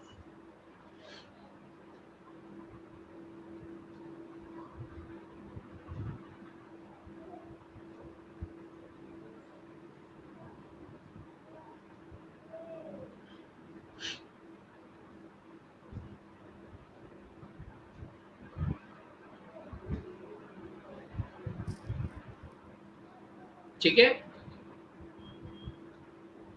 चलिए बहुत बढ़िया, वेरी गुड, एवरीबॉडी क्लियर? यहां तक हमें बात समझ में आ गई कि सर कोलिनियर वेक्टर और पैरेलल वेक्टर की बात समझ में आ गई। नाउ एक और वेक्टर हम लोग बात कर लेते हैं बेटा, कोप्लेनर वेक्टर के बारे में बात कर लेते हैं, ठीक है। ये लास्ट टाइप ऑफ वेक्टर है जो हमें इंपॉर्टेंटली समझना है। कोप्लेनर वेक्टर यानी कि सर समतलीय सदिश, क्या बोलते हैं इसको? समतलीय सदिश बोलते हैं, ठीक है, समतलीय सदिश। तो समतलीय सदिश क्या होता है बेटा? समतलीय सदिश ऐसा होता है कि सर मान लीजिए आपने अपनी कॉपी का एक पेज फाड़ा, ठीक है, आपने उस कॉपी का पेज फाड़ा तो वो कॉपी का पेज बेटा आप लोगों को ऐसे कुछ दिखाई देगा,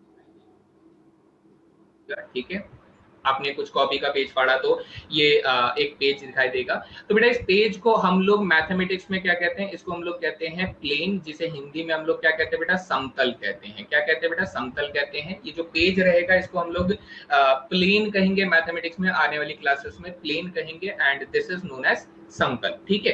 अब ये जो पेज है बेटा, इसी पेज के ऊपर आपको ड्राइंग करने का मन करे तो हो सकता है कि आप लोगों में से कोई सर्कल बना दे इस पेज में, और आपका कोई मन करे बेटा, कोई बिल्कुल आशिक मिजाज वाला है तो वो क्या करेगा? वो ऐसे करके दिल बना देगा, ठीक है। और कुछ होगा तो बेटा कुछ और बना देगा, कोई बना देगा, अगर कोई रॉकेट मतलब साइंस वगैरह से ज्यादा इंटरेस्टिंग रखता है तो वो कुछ और बना देगा, है ना। लेकिन हम क्या कर रहे हैं बेटा? मैथ्स पढ़ रहे हैं तो हमने कहा सर इसके ऊपर हम लोग क्या कर रहे हैं सर? तीन वेक्टर ड्रॉ कर रहे हैं, ऐसे ऐसे ऐसे। अगर मैं तीन वेक्टर ड्रॉ करता हूं बेटा, तीन वेक्टर ड्रॉ करता हूं, मान लो इसका नाम मैंने ए वेक्टर रख दिया, इसका नाम बेटा बी वेक्टर रख दिया, इसका नाम मैंने सी वेक्टर रख दिया, तो vectors drawn on same plane, ठीक है, vectors drawn on same plane.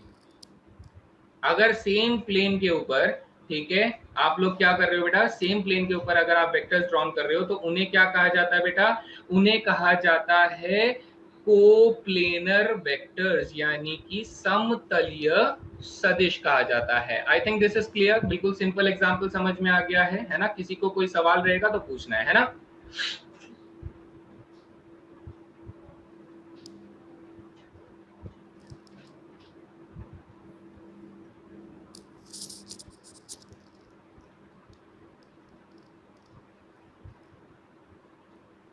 बाकी हम इसके बारे में थोड़े और पॉइंट्स कहूंगा जो डिस्कस करेंगे, we will discuss it on later, ठीक है।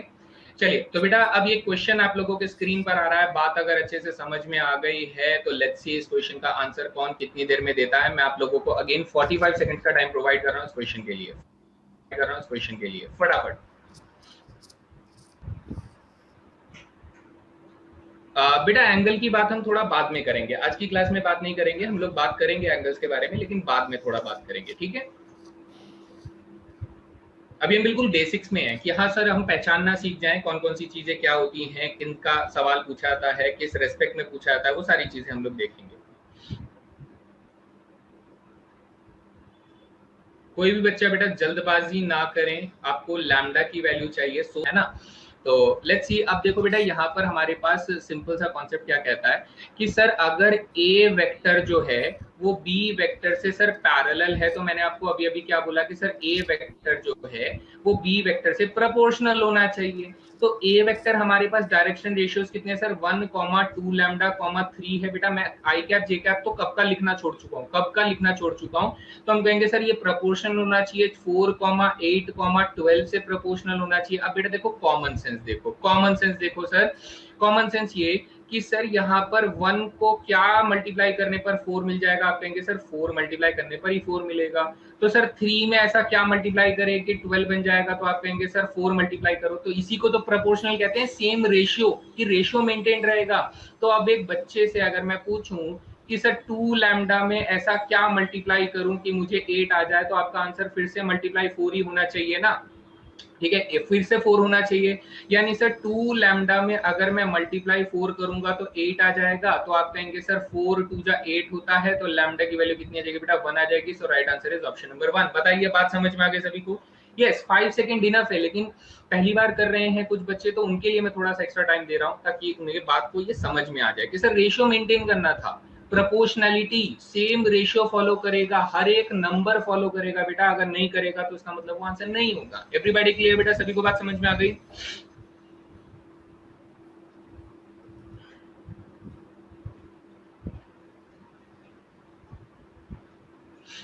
ठीक है, एवरीबॉडी क्लियर, किसी को कोई डाउट नहीं है इस क्वेश्चन में? काफी इजी क्वेश्चन था कि if two vectors are parallel then find the value of the lambda. So lambda किस बेसिस पे आप लोग ढूंढोगे वो आप लोगों के सामने है। चलिए, moving on to next question, ये कह रहा है कि सर अगर मेरे दिशा अनुपात जो है वो इतने इतने हैं तो दिशा कोसाइंस मुझे बताइए, दिक् को जाए हमें बताइए, इसका कितना आंसर रहेगा। सो डायरेक्शन रेशियोज दिए हैं, डायरेक्शन कोसाइंस आपसे मांगे जा रहे हैं बेटा, वेरी सिंपल क्वेश्चंस। तो फटाफट देखते हैं इस क्वेश्चन में। 6 मुझे दिया गया, सॉरी 2 दिया गया है, तो मैं इसे कुछ ऐसे देखूंगा बेटा कि अगर सर मैं इसे ए वेक्टर का नाम दे देता हूं तो मेरे पास ए वेक्टर का मैग्नीट्यूड कितना हो जाएगा सर, ए वेक्टर का मैग्नीट्यूड इन्हीं का स्क्वायर हो जाएगा, that is 36 plus 6 Chowk 24 plus 4 यानी 64 का रूट बेटा 8 हो जाएगा। तो अब अगर मैं इसकी डायरेक्शन कोसाइंस बनाना चाहता हूं तो मुझे कुछ नहीं करना है सर, मुझे जो भी डायरेक्शन रेशियोज दिए गए हैं उसको मुझे मैग्नीट्यूड से डिवाइड कर देना है। So when I divide with magnitude तो 6/8 बेटा आपको क्या दे देगा, 6/8 आपको 3/4 दे देगा, ये आपको √6/4 दे देगा और ये आपको 1/4 दे देगा। सो हमारा आंसर हो जाएगा ऑप्शन नंबर ए। कोप्लेनर में वेक्टर पैरेलल हो या ना हो डिपेंड करता है क्या? नहीं, आप कैसा भी वेक्टर बना सकते हो, पैरेलल बनाओ, आपको नॉन पैरेलल वेक्टर सब बनाना चाहते हो, कैसा भी बनाओ, कोई प्रॉब्लम नहीं है, ठीक है। हाँ, Spiderman into the Spider Verse याद आ गया, मूवी का नाम याद आ गया, ठीक है बेटा। जिनका पोल नहीं आ रहा है वो एक बार अपनी वीडियो को रिफ्रेश कर लें, ठीक है।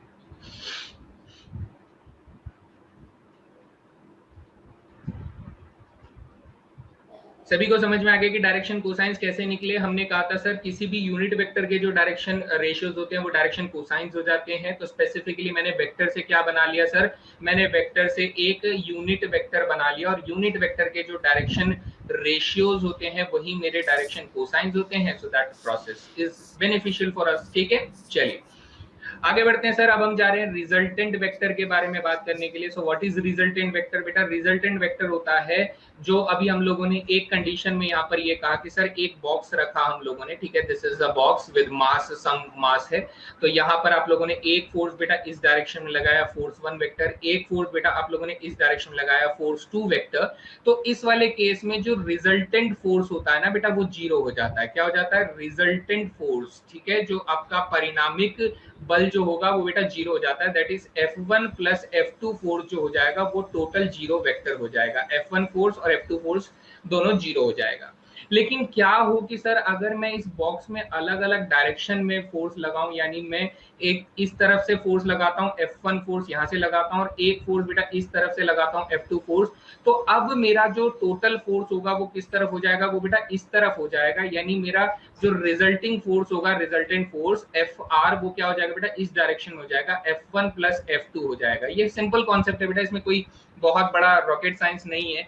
इसमें हम लोग क्या कहते हैं बेटा, देखो सीधी सी बात है, आप अपने टेबल पे रखे हुए एक बॉक्स के माचिस के डिब्बे को अगर आप उंगली से इस तरफ पुश करते हो और दूसरी उंगली से इस तरफ पुश करते हो तो बेटा वो आपके सीधे डायरेक्शन की तरफ वो मूव करेगी। ये सिंपल सा प्रिंसिपल है, आप फिजिक्स में पढ़ भी चुके हो। ठीक है, तो रिजल्टेंट फोर्स क्या होता है बेटा? इन सिंपल अगर मैथ्स में बात करें तो addition of two vectors is called resultant vector. ठीक है, रिजल्टेंट वेक्टर क्या बोलते हैं बेटा? दो वेक्टर के योग को, दो वेक्टर के योग को, दो वेक्टर के जोड़ने पर जो वेक्टर बनता है उसे हम लोग रिजल्टेंट वेक्टर बोलते हैं। ये बहुत आसान काम होता है जब हम लोग इसे अलजेब्रिकली करने की कोशिश करते हैं। जैसे बेटा मान लीजिए हमारे पास एक वेक्टर है, ए वेक्टर, जिसके 2, 3 मैंने 4 डायरेक्शन रेशियोज लिख दिए। मेरे पास एक बी वेक्टर है, तो सर ये मान लीजिए मैंने -1, 0, 3 मैंने लिख दिया। तो अगर मैं आप लोगों से ये कहूं कि सर मुझे a प्लस बी वेक्टर मुझे ढूंढकर बताइए, तो क्या हो जाएगा बेटा? 2 - 1 1 हो जाएगा, 3 + 0 3 हो जाएगा, 4 + 3 7 हो जाएगा। वहीं पर बच्चे कहते हैं कि सर एडिशन ऑफ वेक्टर को रिजल्टेंट वेक्टर बोलते हैं, तो क्या डिफरेंस ऑफ वेक्टर को रिजल्टेंट वेक्टर बोलेंगे? ठीक है, कि a माइनस बी को रिजल्टेंट वेक्टर बोलेंगे। हाँ बेटा, a माइनस बी को भी रिजल्टेंट वेक्टर बोलेंगे, क्योंकि एक्चुअली a माइनस बी जो होता है ना वो a और एक b के नेगेटिव वेक्टर का रिजल्टेंट वेक्टर होता है। क्या होता है बेटा? a और नेगेटिव b का रिजल्टेंट वेक्टर होता है। तो yes, it is also called as resultant vector, because इसमें हम लोग एक वेक्टर और एक नेगेटिव वेक्टर का एडिशन ही कर रहे होते हैं। ठीक है, so it is also called the resultant vector.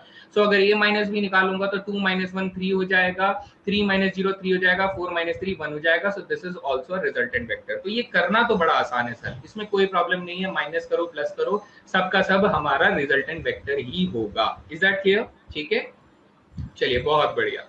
तो यहाँ तक सभी को बात समझ में आ गई, वेक्टर्स कैसे लिखने हैं, वेक्टर्स को ऐड सब्ट्रैक्ट कैसे करना है, ये भी आसान काम है। तो वेक्टर्स का एक स्केलर मल्टीप्लिकेशन होता है, वो भी थोड़ा हाथों हाथ सीख लेते हैं, क्या ही फर्क पड़ता है सर। अगर मान लीजिए आपके पास ए वेक्टर इतना है तो आप लोग ट्वाइस ऑफ ए वेक्टर कैसे निकालोगे बेटा? ट्वाइस ऑफ ए वेक्टर आप क्या करोगे? इसे 2 से मल्टीप्लाई कर दोगे। तो सर 2 दूनी 4 हो जाएगा, 2 तिया 6 हो जाएगा, 2 चौके 8 हो जाएगा। अगर मैं thrice of negative thrice of b vector निकालना चाहता हूं तो मैं इसे मल्टीप्लाई बाय -3 कर दूंगा। तो 3 1 जा 3 प्लस का 3 हो जाएगा, 3 0 0 हो जाएगा, 3 3 जा -9 हो जाएगा, तो ये माइनस के 3 बी वेक्टर हो जाएगा। So they are very simple concept, इसमें कोई भी दिक्कत वाली चीज नहीं है। हाँ, इसमें से थोड़ा सा एक कॉन्सेप्ट आता है बेटा पैरेललोग्राम लॉ और ट्रायंगल लॉ, लेकिन एनडीए के हिसाब से सच बोलूं तो बहुत ज्यादा यूजफुल नहीं है, लेकिन मैं थोड़ा सा एक्सप्लेन कर देता हूं क्योंकि काम की चीज तो होगी, तो फिर जरूरी है एक बार आ जाए। तो बेटा मैं इसे, जब मैंने इसे सीखना शुरू किया था तो मैंने कहा था सर डिस्प्लेसमेंट के तरीके से समझो इस चीज को। डिस्प्लेसमेंट यानी विस्थापन के नाम से समझो। अगर आप विस्थापन के कॉन्सेप्ट से इसे समझते हो तो देखो बेटा कैसे मक्खन की तरह ये क्लियर हो जाएगा। कैसे समझना है सर? ठीक है, सारे टर्म्स को कांस्टेंट से मल्टीप्लाई, वेरी गुड।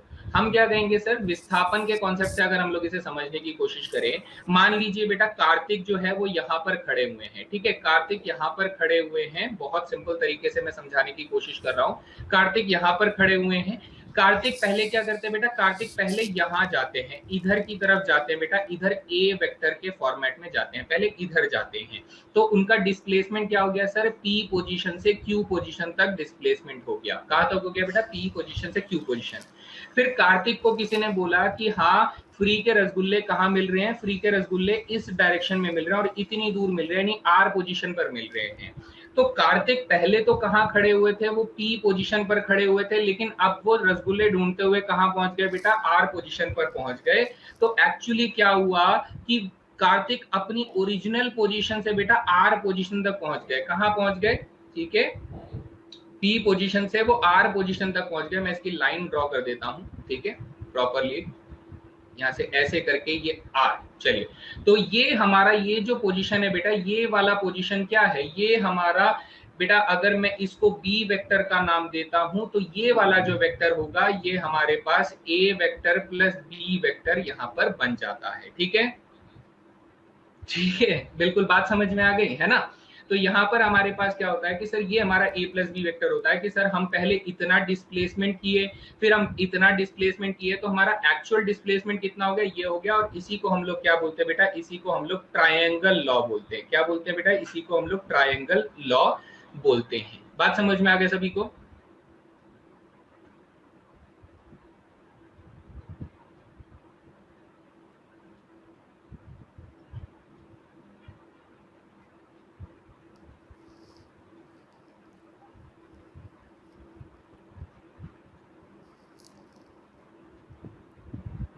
अब इसी को थोड़ा सा और मॉडिफाई कर दिया जाता है बेटा पैरेललोग्राम लॉ में, लेकिन होता वही चीज है, कोई नई चीज नहीं होती है। वो ये बोलता है कि सर अगर ये पी क्यू वेक्टर जो है ये इस तरफ बन रहा है, ए वेक्टर इस तरफ बन रहा है, और बी वेक्टर आप लोग ऊपर ना बना के बेटा यहीं से बी वेक्टर ड्रॉ करते हो, यहीं से बी वेक्टर ड्रॉ करते हो, तो इट सेज कि अगर इस तरीके से दोनों वेक्टर सेम पोजीशन से शुरू हुए हैं तो सर हमें क्या करना पड़ता है, हमें एक पैरेललोग्राम बनाना होता है। क्या करना होता है सर, एक पैरेललोग्राम बनाना होता है। अगर वो पैरेललोग्राम जो है बन जाता है, ठीक है, तो इस पैरेललोग्राम पे बिल्कुल डायगोनली एक वेक्टर जब आप बनाओगे तो ये वेक्टर कौन हो जाता है बेटा, ये वेक्टर हमारा a प्लस बी वेक्टर हो जाता है। And this law is known as parallelogram law. ठीक है, समांतर चतुर्भुज का नियम ये कहा जाता है। सो कुछ खास नहीं है बेटा, ट्रायंगल लॉ ज्यादा इफेक्टिव है पैरेललोग्राम लॉ से, तो ज्यादातर आप लोग ट्रायंगल लॉ का इस्तेमाल करें, जो कि डिस्प्लेसमेंट के कॉन्सेप्ट से काफी अच्छे से समझ में आ जाता है हम लोगों को। है ना गाइस, अच्छे से बात समझ में आ गई। ठीक है, तो यहाँ पर हमें इतनी बात समझ में आ गई है। तो ये कुछ डायग्राम वगैरह बने हुए हैं, ये आप देख सकते हैं। वेक्टर जॉइनिंग 2 पॉइंट्स बेटा, ये काफी इंपॉर्टेंट है।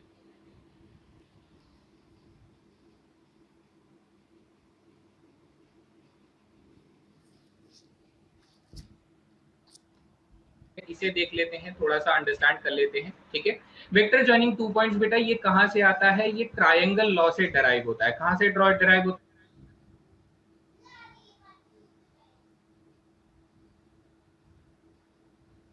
है, ट्रायंगल लॉ से डराइव होता है। ये मैं कैसे आपको समझाता हूँ, कैसे समझा रहा है। ठीक है, देखिए मान लीजिए सर ये हमारा ओरिजिन पॉइंट है, ये हमारा पी पॉइंट है, ये हमारा क्यू पॉइंट है। तो कार्तिक जो थे बेटा ओरिजिन पर खड़े थे, वो पहले ए वेक्टर यहां पर पहुंचे, ठीक है, फिर उन्होंने ये वाला एक वेक्टर लिया बेटा, पी क्यू वेक्टर लिया। कौन सा रास्ता अपनाया बेटा, उन्होंने पी से क्यू जाने वाला रास्ता अपनाया, तो पी क्यू वेक्टर ले लिया।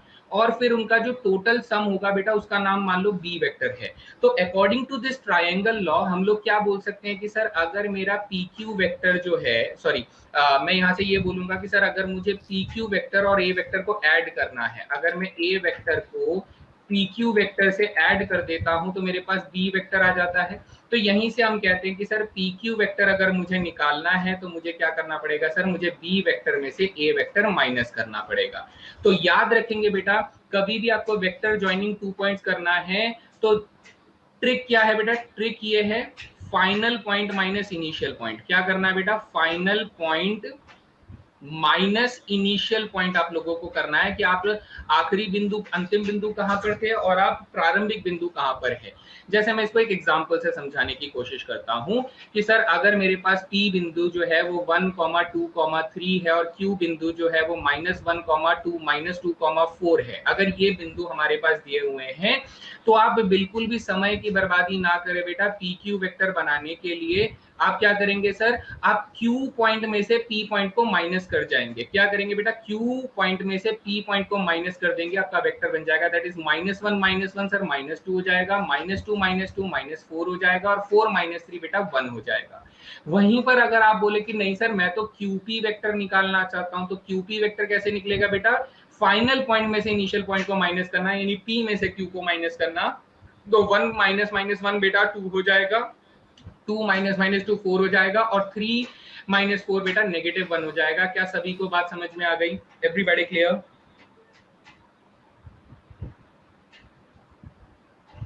हाँ बेटा, उम्मीद तो यही कर रहा हूँ कि लास्ट टॉपिक है, लेकिन थोड़ा सा डिस्कशन हम लोग किस बारे में करेंगे, डॉट प्रोडक्ट के बारे में थोड़ा सा डिस्कशन कर लेंगे। लेकिन हाँ, अगर जल्दबाजी में मैं डॉट प्रोडक्ट पूरा नहीं बताऊंगा, क्योंकि बहुत ज्यादा चीजें होती हैं, ये सारी चीजें मैं कल की क्लास में फिर से बताऊंगा, क्योंकि जो सेशन प्लान हुआ था इसके अंदर डॉट प्रोडक्ट रह गया था। तो अभी अगर आपको क्वेश्चंस आएंगे डॉट प्रोडक्ट के, तो आप सॉल्व नहीं कर पाएंगे, दिक्कत आ जाएगी। तो इसलिए मुझको थोड़ा सा आप लोगों को डॉट प्रोडक्ट भी बताना पड़ेगा। Is that clear? Everybody clear बेटा? अगर मुझे किसी दो बिंदु को जोड़ने वाला वेक्टर बनाना है, सो फाइनल माइनस इनिशियल करके हम लोग निकाल देंगे।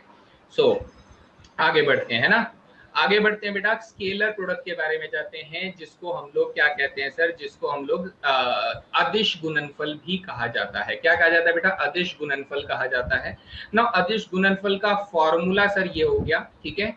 अभी के लिए आप सिर्फ इतना नोट कर लीजिए कि बेटा ये हमारा फॉर्मूला हो जाता है, और इसको कैलकुलेट करने का तरीका, ठीक है, कैलकुलेशन कैसे करते हैं बेटा, इसकी कैलकुलेशन इस बेसिस पर होती है, कैलकुलेशन इस बेसिस पर होती है। तो फॉर्मूले को तो बेटा हम लोग लिख लेते हैं अभी के लिए, इसको बाद में समझेंगे थोड़ा और डिटेल में, लेकिन मैं कैलकुलेशन की बात करता हूं जो आप लोगों को आना चाहिए, और वो भी सिंपल तरीके से आना चाहिए। सिंपल तरीके से आना चाहिए मतलब सर क्या होता है कि अगर मान लीजिए ए वेक्टर आपको दिया गया है बेटा 2, 4, -1 दिया गया है, और बी वेक्टर जो है वो आपको दिया जा रहा है -1, 2, 3 दिया जा रहा है। ऐसे आपको दो वेक्टर्स दिए जा रहे हैं। तो आप कहेंगे सर अगर मैं ए डॉट बी निकालना चाहता हूं, तो मुझे क्या करना है सर, मुझे इस वाले नंबर को इस वाले नंबर से मल्टीप्लाई करना है, यानी 2 इंटू -1 ये हो जाएगा।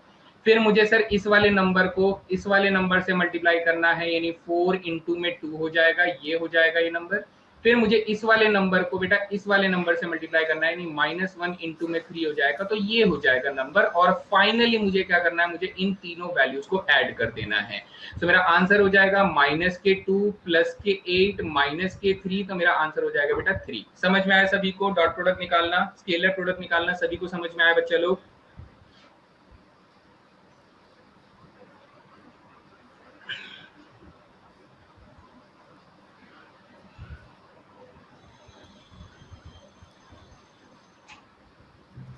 हाँ, करस्पॉन्डिंग नंबर से मल्टीप्लाई करना है, ठीक है। बाकी मैं इसके ऊपर और डिटेल्स आप लोगों को दूंगा, लेकिन कल की क्लास में। अभी हम लोग फॉर्मूला और कैलकुलेशन को देख लेते हैं, छोटी छोटी बातों को और ध्यान रख लेते हैं जो हमारे लिए काम की चीजें रहेंगी, ठीक है। क्योंकि क्वेश्चन आ जाएगा ना तो बेटा आप सॉल्व नहीं कर पाओगे, फिर आपको लगेगा कि सर ने बताया नहीं। लेकिन हाँ, एक बार हम लोग माइंड में रख लेते हैं कि सर ने फॉर्मूले दे दिए हैं, तो हम लोग फॉर्मूला लगाकर सॉल्व कर लेंगे। बाकी हम लोग उसको और थोड़ा सा एक्सप्लोर करेंगे कल की क्लास में, ठीक है बच्चे लोग। चलिए आगे बढ़ते हैं। सर फॉर्मूला समझ में आ गया है, ये थोड़ा सा इसे कहते हैं कि सर अगर मैं इसको डायग्रामेटिकली देखूं तो सर ये मेरा वेक्टर ए का मैग्नीट्यूड हो जाता है, ये मेरा वेक्टर बी का मैग्नीट्यूड हो जाता है, ये इन दोनों के बीच का एंगल हो जाता है। तो यहीं से हम लोग कहते हैं sir what is a dot b. A dot b बेटा mod a mod b cosine theta, ये यहाँ से आता है बेटा, ये फॉर्मूला यहीं से आता है। तो ये वाला जो लेंथ होता है बेटा, इस लेंथ को हम लोग कहते हैं मॉड बी कॉस थीटा बोलते हैं। क्या बोलते हैं बेटा? मॉड बी कोसाइन थीटा हम लोग इसे बोलते हैं, ठीक है। तो ये मॉड बी कोसाइन थीटा हमारे किस काम आएगा सर, ये हम लोग देखेंगे किस काम आएगा। सो इसका जो कॉन्सेप्ट होता है बेटा, इसका कॉन्सेप्ट आता है एंगल बिटवीन टू वेक्टर्स के कॉन्सेप्ट में आता है। इस फॉर्मूले को हम लोग क्या करते हैं, हमने कहा सर हमारा जो फॉर्मूला होता है वो क्या होता है, ए डॉट बी का जो फॉर्मूला होता है वो क्या होता है sir, mod a mod b cosine theta होता है। कौन सा फॉर्मूला बेटा? कोसाइन थीटा होता है। अगर मैं सिर्फ इस कोसाइन थीटा की वैल्यू ढूंढूंगा तो क्या ये फॉर्मूला आप लोगों के पास नहीं बन जाएगा बच्चा लोग? क्या ये फॉर्मूला नहीं बन जाएगा? आप कहेंगे हाँ सर ये फॉर्मूला बन जाएगा। So this formula is generally used to find the angle between two vectors. अगर मुझे दो सदिशों के बीच में अगर कोण को ढूंढना है, कोण ज्ञात करना है, तो मैं इस फॉर्मूले का इस्तेमाल करूंगा, ठीक है, ठीक है, इस फॉर्मूले का इस्तेमाल करूंगा। यस, पाइथागोरस ट्रिक से हम लोग ये बोल सकते हैं। और इसी में बेटा अब आप लोग जानते हैं कि सर अगर ये थीटा जो है, ये थीटा जो है इफ 90 डिग्री हो जाए, अगर मेरे दोनों वेक्टर्स के बीच का एंगल 90 डिग्री हो जाए, इसका मतलब इन शॉर्ट इसका मतलब ये होगा कि सर ए वेक्टर जो है वो बी वेक्टर से परपेंडिकुलर हो जाए, तो हम लोग बोलेंगे सर कोसाइन थीटा की वैल्यू कितनी हो जाएगी। अगर ये 90 डिग्री है तो यहाँ से हम लोग बोलेंगे सर कोसाइन थीटा की वैल्यू कितनी हो जाएगी, 0 हो जाएगी। कोसाइन 90 कितना होता है बेटा, 0 हो जाएगा, ठीक है, 0 हो जाएगा। तो अगर ये 0 हो जाएगा तो हम लोग सीधा सीधा क्या कहेंगे सर, ए डॉट बी बराबर 0 हो जाएगा। नोट कर लो, दिस इज वेरी इंपॉर्टेंट। क्या कि सर अगर ए वेक्टर जो है वो बी वेक्टर से परपेंडिकुलर है तो ए डॉट बी बराबर 0 हो जाएगा। ये नोट डाउन कर लेना बेटा। जनरली बच्चों को कंफ्यूजन क्या रहता है, कंफ्यूजन ये रहता है कि सर अगर ए वेक्टर बी वेक्टर से पैरेलल है तो ए वेक्टर जो होगा वो प्रोपोर्शनल होगा बी वेक्टर से, और अगर ए वेक्टर जो है वो परपेंडिकुलर है बी वेक्टर से तो उन दोनों का डॉट प्रोडक्ट बेटा 0 हो जाएगा। ये दो बातें याद रखिएगा क्योंकि ये काम आएंगी, जब भी जरूरत होगी इसको हम लोग यूज करेंगे, ठीक है बेटा। ये फॉर्मूला है, देखो मैंने ध्यान से अगर पढ़ोगे तो आपको समझ में आएगा। ये देखिए, ये मैंने कहा सर ये फॉर्मूला है और ये कैलकुलेशन मेथड है।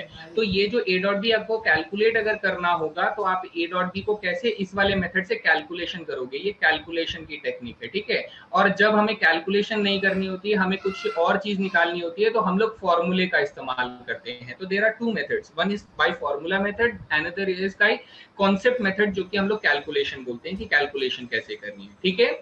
चलिए फटाफट से बेटा अगले 5 मिनट के अंदर मैं और चीजें बता देता हूँ बेटा। ज्योमेट्रिकल इंटरप्रिटेशन क्या होता है, ज्योमेट्रिकल इंटरप्रिटेशन को थोड़ा सा समझ लेंगे, इसको बहुत ज्यादा ध्यान नहीं देना है, फॉर्मूला इंपॉर्टेंट है, लेकिन इसको मैं थोड़ा सा एक्सप्लेन कर देता हूँ कि सर अगर मान लो कि सूरज जो है यहाँ पर है, ये कौन है बेटा, सूरज है, ठीक है, जो सन होता है, जो हमारा सोलर सिस्टम का स्टार होता है। अगर ये सन जो है बिल्कुल ऊपर से पैरेलल रेज आप लोगों को दे रहा है बेटा, बिल्कुल पैरेलल रेज आ रहा है, क्योंकि इंफिनिटी से आ रही है ना बेटा, इंफिनिटी से रेज आ रही है, तो रेज कैसी होंगी, बिल्कुल पैरेलल होंगी। तो उस वक्त बेटा इस, ठीक है, इस वेक्टर का, ये जो बी वेक्टर आप लोग देख रहे हो, इस वेक्टर का जो शैडो होगा बेटा, वो शैडो यहाँ तक इतना लंबा बनेगा। तो ये शैडो कितना हो जाएगा sir, modulus b cosine theta के बराबर हो जाएगा, जैसे मैंने बताया। तो दिस इज कॉल्ड शैडो, ठीक है, दिस इज कॉल्ड शैडो। परछाई होगी तो परछाई इसकी यहाँ से बनेगी, इतनी लंबी परछाई बनेगी। तो इस परछाई को हम लोग क्या बोलेंगे सर, इस परछाई को हम लोग बोलेंगे कि प्रोजेक्शन, ठीक है, प्रोजेक्शन यानी प्रतिबिंब की अगर मैं बात करूं, प्रतिक्षेप की बात करूं, तो इसे कहते हैं प्रतिक्षेप किसका बेटा, of b vector on a vector. B vector का प्रतिक्षेप बेटा, बी वेक्टर का प्रतिक्षेप किस पर, ए वेक्टर पर प्रतिक्षेप गिर रहा है। बी वेक्टर की जो परछाई है वो किस पर गिर रही है सर, ए वेक्टर पर गिर रही है। तो इसके लिए हम लोग क्या फॉर्मूला लगा देते हैं सर, ए डॉट बी को हम लोग मैग्नीट्यूड ए से डिवाइड कर देते हैं। वहीं पर सर अगर मैं ये कहूं कि मुझे ए वेक्टर का प्रतिक्षेप कहाँ चाहिए सर, ए वेक्टर का प्रतिक्षेप मुझे बी वेक्टर पर चाहिए, तो इसके लिए मैं फॉर्मूला क्या लगा दूंगा सर, ए डॉट बी को मैं मैग्नीट्यूड बी से डिवाइड कर दूंगा। तो ये फॉर्मूला आप लोग याद रखेंगे बच्चा लोग, दिस इज इंपॉर्टेंट। इसके ऊपर क्वेश्चन आपसे पूछा जा सकता है कि मुझे projection of a vector on b vector चाहिए तो मुझे बी वेक्टर से डिवाइड करना होगा, और मुझे projection of b vector on a vector चाहिए तो मुझे ए वेक्टर से डिवाइड करना होगा। ये फॉर्मूला आप लोग नोट डाउन कर सकते हैं, ठीक है।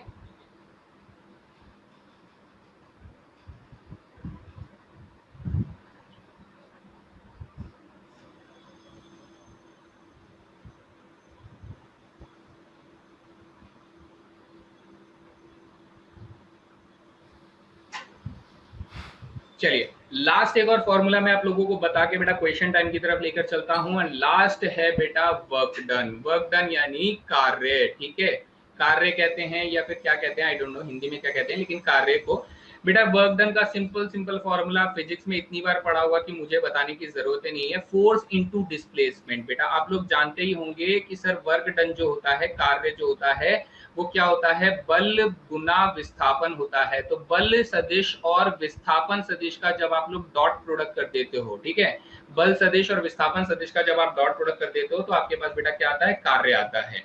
तो वर्क डन का फॉर्मूला एफ डॉट एस रहता है, ये आप लोग जानते ही हो, सो इसमें कोई बहुत बड़ी नई चीज नहीं है, सिंपल सा कॉन्सेप्ट है, ठीक है। विस्थापन कितना होता है बेटा, विस्थापन ये होता है जब आप किसी एक बिंदु से दूसरी बिंदु तक लगाते हो, और फिर बल क्या होता है बेटा, बल जितना धक्का आप किसी बक्से में लगाते हो उसको यहाँ से यहाँ तक मूव करने के लिए, तो ये फोर्स और विस्थापन यानी डिस्प्लेसमेंट का डॉट प्रोडक्ट। आंसर दे दो बेटा, बहुत आसान सवाल है, 30 सेकंड के अंदर खत्म कर देना है क्वेश्चन, है ना।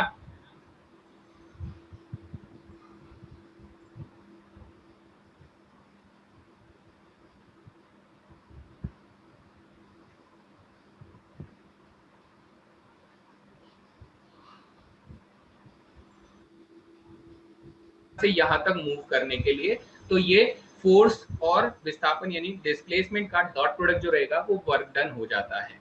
तो ये छोटे छोटे फॉर्मूले हम लोग याद रखेंगे। इसको कौन सा क्वेश्चन था बेटा, अभी तक आंसर्स क्यों नहीं आ रहे बच्चों के? बेटा अपना वीडियो रिफ्रेश कर लिया आप लोगों ने, लाइक बटन को दबा दिया आप लोगों ने, ठीक है भाई। देखो आपको ना एक फाइनल पॉइंट हमें दिया गया था सर, फाइनल पॉइंट अगर मैं देखूं, सॉरी ए पॉइंट अगर देखूं, तो ए पॉइंट आपको 3, -2, 1 दिया जा रहा है। कितना दिया जा रहा है बेटा? 3, -2, 1 दिया जा रहा है, -2। और बी पॉइंट कितना दिया जा रहा है सर? 2, 4, -3 दिया जा रहा है। तो सर सबसे पहले मैं क्या करूंगा, मैं ए बी वेक्टर बनाऊंगा। तो ए बी वेक्टर कैसे आ जाएगा सर? बी में से ए वेक्टर को माइनस कर देंगे। तो 2 - 3 बेटा -1, 4 -2 6 हो जाएगा, और -3 -1 बेटा -4 हो जाएगा। सर फिर क्या निकालना है हमें? तो निकालना है सर इसकी लंबाई, और लंबाई के लिए बेटा मैग्नीट्यूड निकाल देंगे। तो मैग्नीट्यूड कैसे निकलेगा सर? 1 का स्क्वायर 1, 6 का स्क्वायर 36 और 4 का स्क्वायर 16 मिलाकर बेटा मुझे √53 मिल रहा है। सो राइट आंसर ऑप्शन नंबर 4 हो जाएगा। एवरीबॉडी क्लियर बेटा? किसी को कोई सवाल? यहाँ पर सूरज एंड नीरज ठाकुर का आंसर गलत आया है। बेटा क्यों गलत आया? तो काफी आसान क्वेश्चन था, ठीक है।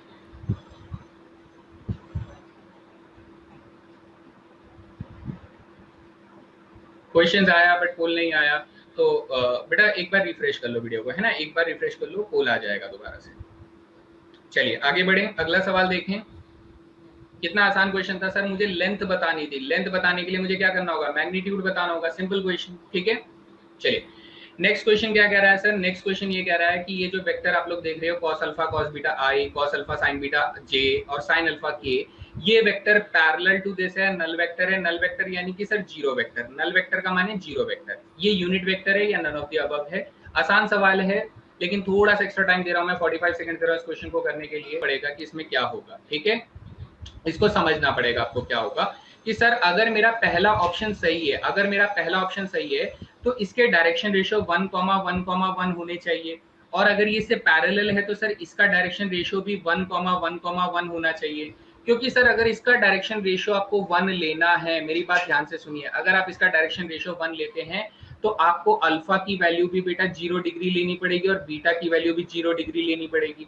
लेकिन जैसे ही आप अल्फा और बीटा की वैल्यू 0 डिग्री लेते हैं, ये तो सर 1 बन जाता है, लेकिन ये बेटा 0 बन जाता है, और ये भी बेटा 0 बन जाता है। इसका मतलब सर कुछ भी हो जाए, आंसर मेरा ऑप्शन नंबर 1 तो नहीं हो सकता, क्योंकि सर ये इसके डायरेक्शन रेशियो 1,1,1 है, और इसके हिसाब से अगर मैं एंगल लूंगा तो बेटा मेरा 1,0,0 मेरे डायरेक्शन रेशियोज बन रहे हैं। क्या डायरेक्शन रेशियो बन रही है बेटा? 1,0,0 बन रहे हैं, ऐसा बन रहा है। तो सर अगर ये 1,0,0 एक डायरेक्शन रेशियो बन रहा है तो सर ये नल वेक्टर भी नहीं होगा, क्योंकि नल वेक्टर तो सर जीरो वेक्टर होता है, जीरो वेक्टर भी नहीं होगा। अब सर एक बात सोचो, अगर मेरे इस वाले वेक्टर के डायरेक्शन रेशियो 1,0,0 बन रहे हैं तो इसका यूनिट वेक्टर होना कंपल्शन है कि नहीं? क्योंकि सर अगर मैंने इस वेक्टर का नाम ए वेक्टर रख दिया और इसका मैग्नीट्यूड निकाला तो 1 का स्क्वायर 1, 0 का स्क्वायर 0, 0 का स्क्वायर 0, आंसर आ गया 1, यानी सर यूनिट वेक्टर ही तो होना चाहिए। बताइए बात समझ में आई कि नहीं आई?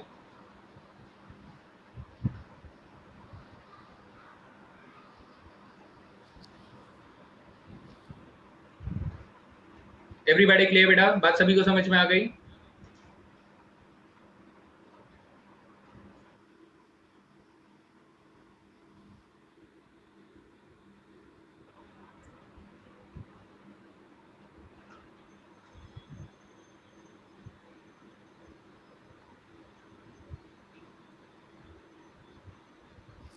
ठीक है, तो हम लोग यहाँ पे सिंप्लिसिटी के लेवल पे हम लोग क्या बात करेंगे सर? शिवम ने बिल्कुल सही बात बोली कि सर आप अल्फा बीटा की वैल्यू ले लो। आप एक काम करो, इजी रखने के लिए अल्फा की वैल्यू 0 ले लो, बीटा की वैल्यू 0 ले लो, ठीक है, और उस बेसिस पे बात करो कि सर अल्फा बीटा अगर 0 है तो मेरा ये जो ए वेक्टर है वो ए वेक्टर क्या बन जाता है सर? उसके कोऑर्डिनेट्स 1,0,0 बन जाते हैं। तो ये इससे पैरेलल नहीं है, ये नल वेक्टर नहीं है। हाँ सर ये एक यूनिट वेक्टर जरूर बन रहा है। सो this is the right answer. Clear? चलिए आगे बढ़ते हैं। यहाँ पर अगला क्वेश्चन आप लोगों के सामने आ रहा है, काफी आसान सवाल है बेटा। ओनली 30 सेकंड्स तो नहीं, चलिए 45 सेकंड दे देता हूँ, बहुत ज्यादा कम हो जाएगा फिर। मैग्नीट्यूड ए निकालूं तो हमारे पास कितना आ जाएगा सर, मैग्नीट्यूड ए आ जाएगा 9p² आ जाएगा प्लस 4p² आ जाएगा प्लस 169p² आ जाएगा, ऐसा कुछ आ जाएगा। So you will say that कि सर इसने बोला इसकी लेंथ कितनी है, यूनिट लेंथ है यानी इकाई लंबाई है, यानी सर इसकी वैल्यू कितनी है, इसकी वैल्यू हमारे पास 1 है, कितनी है 1 है। और यहाँ पर बेटा अगर आप इसको ऐड करते हैं तो 182p² आ जाएगा, लेकिन p² को रूट से अगर मैं बाहर निकाल दूंगा तो अंडर रूट 182p हो जाएगा, तो यहाँ से p की वैल्यू कितनी हो जाएगी बेटा 1/√182 हो जाएगी। So right answer option number 4 हो जाएगा। एवरीबॉडी क्लियर बेटा, एक बार यस बोल देंगे, सभी को बात समझ में आ गई है तो for the right answers guys।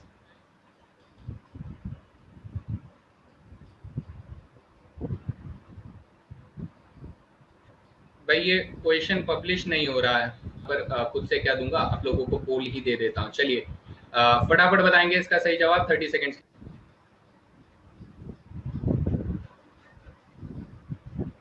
आता है।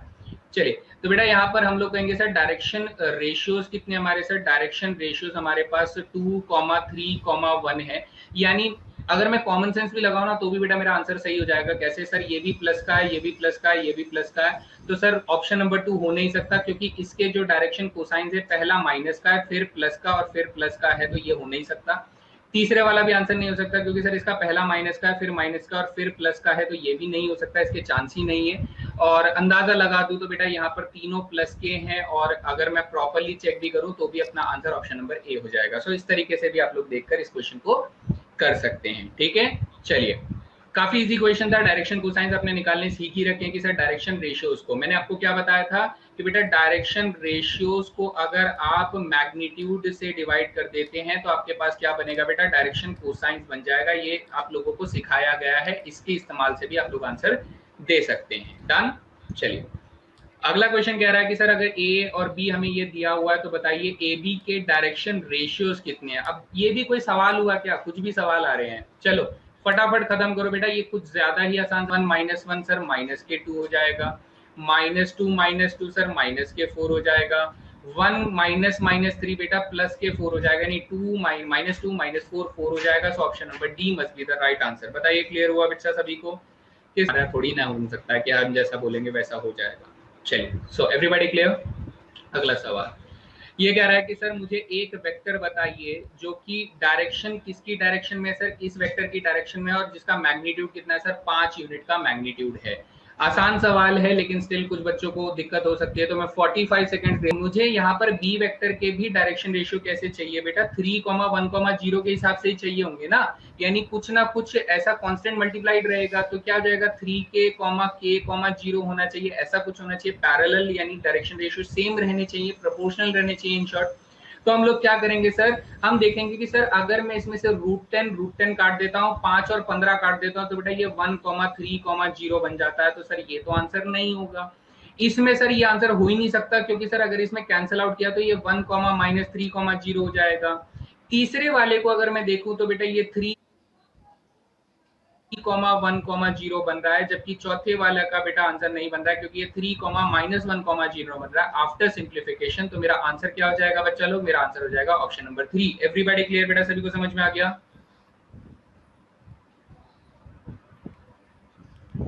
यस 2 और 4 तो देखते ही हट गया क्योंकि उसमें माइनस का साइन आ रहा था। भाई माइनस का साइन तो हो ही नहीं सकता, कोई चांस ही नहीं है सर, चांस ही नहीं है। ठीक है एवरीबॉडी क्लियर? मैं इन क्वेश्चंस को करने का एक बेहतर तरीका आप लोगों के साथ शेयर कर रहा हूं बेटा, वरना इस क्वेश्चन को अगर आप करने जाओगे तो 2 मार्क्स तो मिलते हैं इस क्वेश्चन को सॉल्व करने की। पहले हम यूनिट वेक्टर निकालेंगे, फिर उसको 5 से मल्टीप्लाई करेंगे, then we will get our solution. नहीं, वैसे नहीं करना है। आप सोचो, दिमाग लगाओ कि सर डायरेक्शन सेम माने पैरेलल, और पैरेलल है तो सर प्रोपोर्शनल होगा, प्रोपोर्शनल होगा तो रेशियो मेंटेन करवाओ, बात खत्म। ठीक है चलिए बहुत बढ़िया। अगला सवाल बढ़ते हैं बेटा। अगला सवाल ये कह रहा है कि सर अगर हमारे पास ए वेक्टर इतना है, बी वेक्टर इतना है, तो b - a और 3a + b का डॉट प्रोडक्ट किसके बराबर होगा। ये प्रीवियस ईयर क्वेश्चन में से है और आसानी से आप लोग आंसर कर सकते हैं। तो मैं आप लोगों को 45 सेकंड देगा। 1 - -2 3 हो जाएगा, -3 - 6 हो जाएगा। डायरेक्ट निकालने का बेटा दिमाग तेज दौड़ाना है। फिर सर मुझे 3a + b वेक्टर भी निकालना है, तो 3a + b को बेटा पहले मैं इसे 3 से मल्टीप्लाई करूंगा, फिर प्लस b कर दूंगा, कॉमन सेंस। तो 3 × 1 = 3 + 2 बेटा 5 आ जाएगा, 3 × 2 = -6 +1 करूंगा तो बेटा -5 आ जाएगा, 3 3 जा 9 माइनस 3 करूंगा तो बेटा 6 आ जाएगा। कितना आ जाएगा? 6 आ जाएगा। अगर मैंने गलत नहीं किया है तो 3 3 जा 9 माइनस 3 6 आ जाएगा। अब मल्टीप्लीकेशन करने की कोशिश करें, मैंने कुछ गलत तो नहीं किया। 3 2 जा माइनस 6 प्लस 1, यस ठीक ही लिखा है, कोई गलत तो मुझे, अच्छा यहाँ पर 5 है, आई एम सॉरी बेटा, यहाँ पर आप लोगों को 5 दिया हुआ है तो 3 5 जा 15 हो जाएगा। तो यहाँ पर मैं सारी वैल्यूज को दोबारा इरेज करता हूँ, दोबारा आंसर करने की कोशिश करता हूँ कि सर बी माइनस से निकालूंगा 2 माइनस 1 1 1 माइनस माइनस 2 बेटा 3 हो जाएगा, माइनस 3 माइनस 5 माइनस के 8 हो जाएगा, और 3a प्लस बी 3 बन जा 3 प्लस 2 बेटा 5 हो जाएगा, 3 2 जा माइनस 6 प्लस 1 माइनस 5 हो जाएगा, 3 5 जा 15 और माइनस 3 15 माइनस 3 बेटा 12 हो जाएगा। अब अगर मैं इनका डॉट प्रोडक्ट निकालना चाहता हूँ बेटा, क्या मैं b माइनस ए का और 3a प्लस बी का डॉट प्रोडक्ट निकालना चाहता हूँ, तो 1 5 जा 5 हो जाएगा, 5 3 जा माइनस 15 हो जाएगा, 12 8 जा बेटा 96 हो जाएगा और आंसर आ जाएगा माइनस 106। तो this is the right answer. बताइए सभी को समझ में आ गया बच्चा लोग? ठीक है,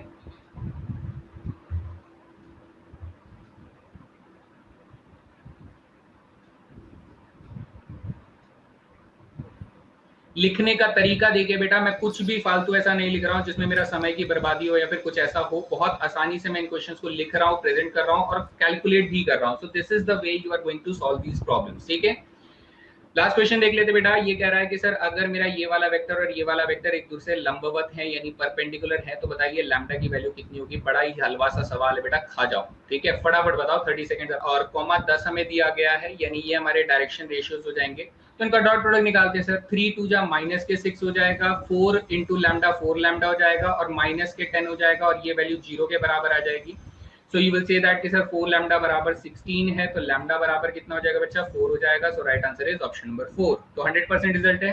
वेरी गुड बेटा, सभी को बात समझ में आ गई है, बहुत ही बेहतरीन। ठीक है, चलिए, तो सारा खेल आप लोगों को समझ में आ गया। ठीक है, सारा खेल आप लोगों को अच्छे से समझ में आ गया। तो ये थे बेटा हमारे कुछ क्वेश्चंस। अब फटाफट मैं होमवर्क प्रॉब्लम्स आप लोगों के साथ शेयर कर लेता हूँ ताकि हम लोग खत्म करते हैं क्लास को, क्योंकि टाइम तो हो गया बेटा, ऊपर ही हो गया जल्दी। तो ये क्या कह रहा है कि सर हमारे पास ए वेक्टर इतना है, बी वेक्टर इतना है, तो आपको निकालना है scalar projection of a on b निकालना है बेटा। ऑफ ए ऑन बी निकालना है, तो हिंट आप लोगों के लिए क्या है, फॉर्मूला क्या यूज करेंगे बेटा? फॉर्मूला यूज करेंगे आप लोग ए डॉट बी, क्योंकि ऑन बी निकालना है तो बेटा मैग्नीट्यूड बी से डिवाइड करेंगे, ये आपका आंसर होगा। ठीक है, ये आपका आंसर होगा। इसमें से आप लोग आंसर निकाल कर दे सकते हैं। जहां तक मुझे दिखाई दे रहा है 16 4 20 और 9 29, रूट 29 आना चाहिए, तो ऑप्शन नंबर 3 मुझे इसका आंसर दिखाई दे रहा है बेटा। ठीक है, ओके। अगला सवाल क्या कह रहा है सर, अगर मेरे पास ए डॉट बी इतना है, मॉड ए इतना है, मॉड बी इतना है, तो मुझे इन दोनों के बीच का एंगल बताइए बेटा। एंगल का फॉर्मूला आप लोगों को याद होगा कि सर कॉस थीटा बराबर ए डॉट बी अपॉन में मॉड ए मॉड बी आप लोगों को दिया जा रहा है। तो ए डॉट बी आपको दिया गया बेटा 15/2, मॉड ए मॉड बी आपको दिया गया है। इसका आंसर मुझे बेटा ऑप्शन नंबर 4 दिखाई दे रहा है। सो ऑप्शन होमवर्क आपका ये हो जाएगा। ठीक है बच्चों लोग, प्रीवियस ईयर की बात करें तो सर प्रीवियस ईयर में क्या पूछा गया वो देखिए। प्रीवियस ईयर में आपको कह रहा है sir mod a mod B, आपको मॉड ए माइनस बी दिया जा रहा है, मॉड ए प्लस बी बताइए। आपको याद है ना एक फॉर्मूला मैंने ये फॉर्मूला अभी तक नहीं लिखवाया है, आप लोग बेटा इस फॉर्मूले को लिख लो।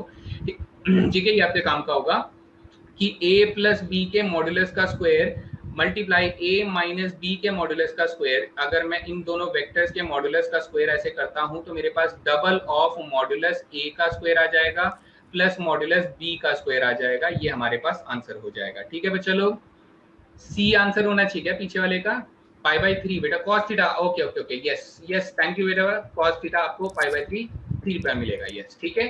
तो ये वाला फॉर्मूला अगर आप इस्तेमाल करते हैं तो इस फॉर्मूले से आपका आंसर कितना आ जाएगा सर? इस फॉर्मूले से आंसर आ जाएगा आपका ऑप्शन नंबर डी आ जाएगा। So this is your homework question बेटा। ठीक है, एंड लास्ट क्वेश्चन मैं आप लोगों को शेयर करूं।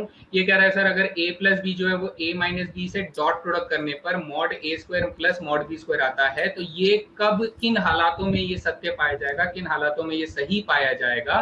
तो ये सिर्फ तभी पाया जाएगा बेटा जब ऑप्शन नंबर ए सही होगा। तो ये आप लोगों का होमवर्क हो जाता है। ठीक है, तो इन क्वेश्चंस को प्रैक्टिस करेंगे बेटा।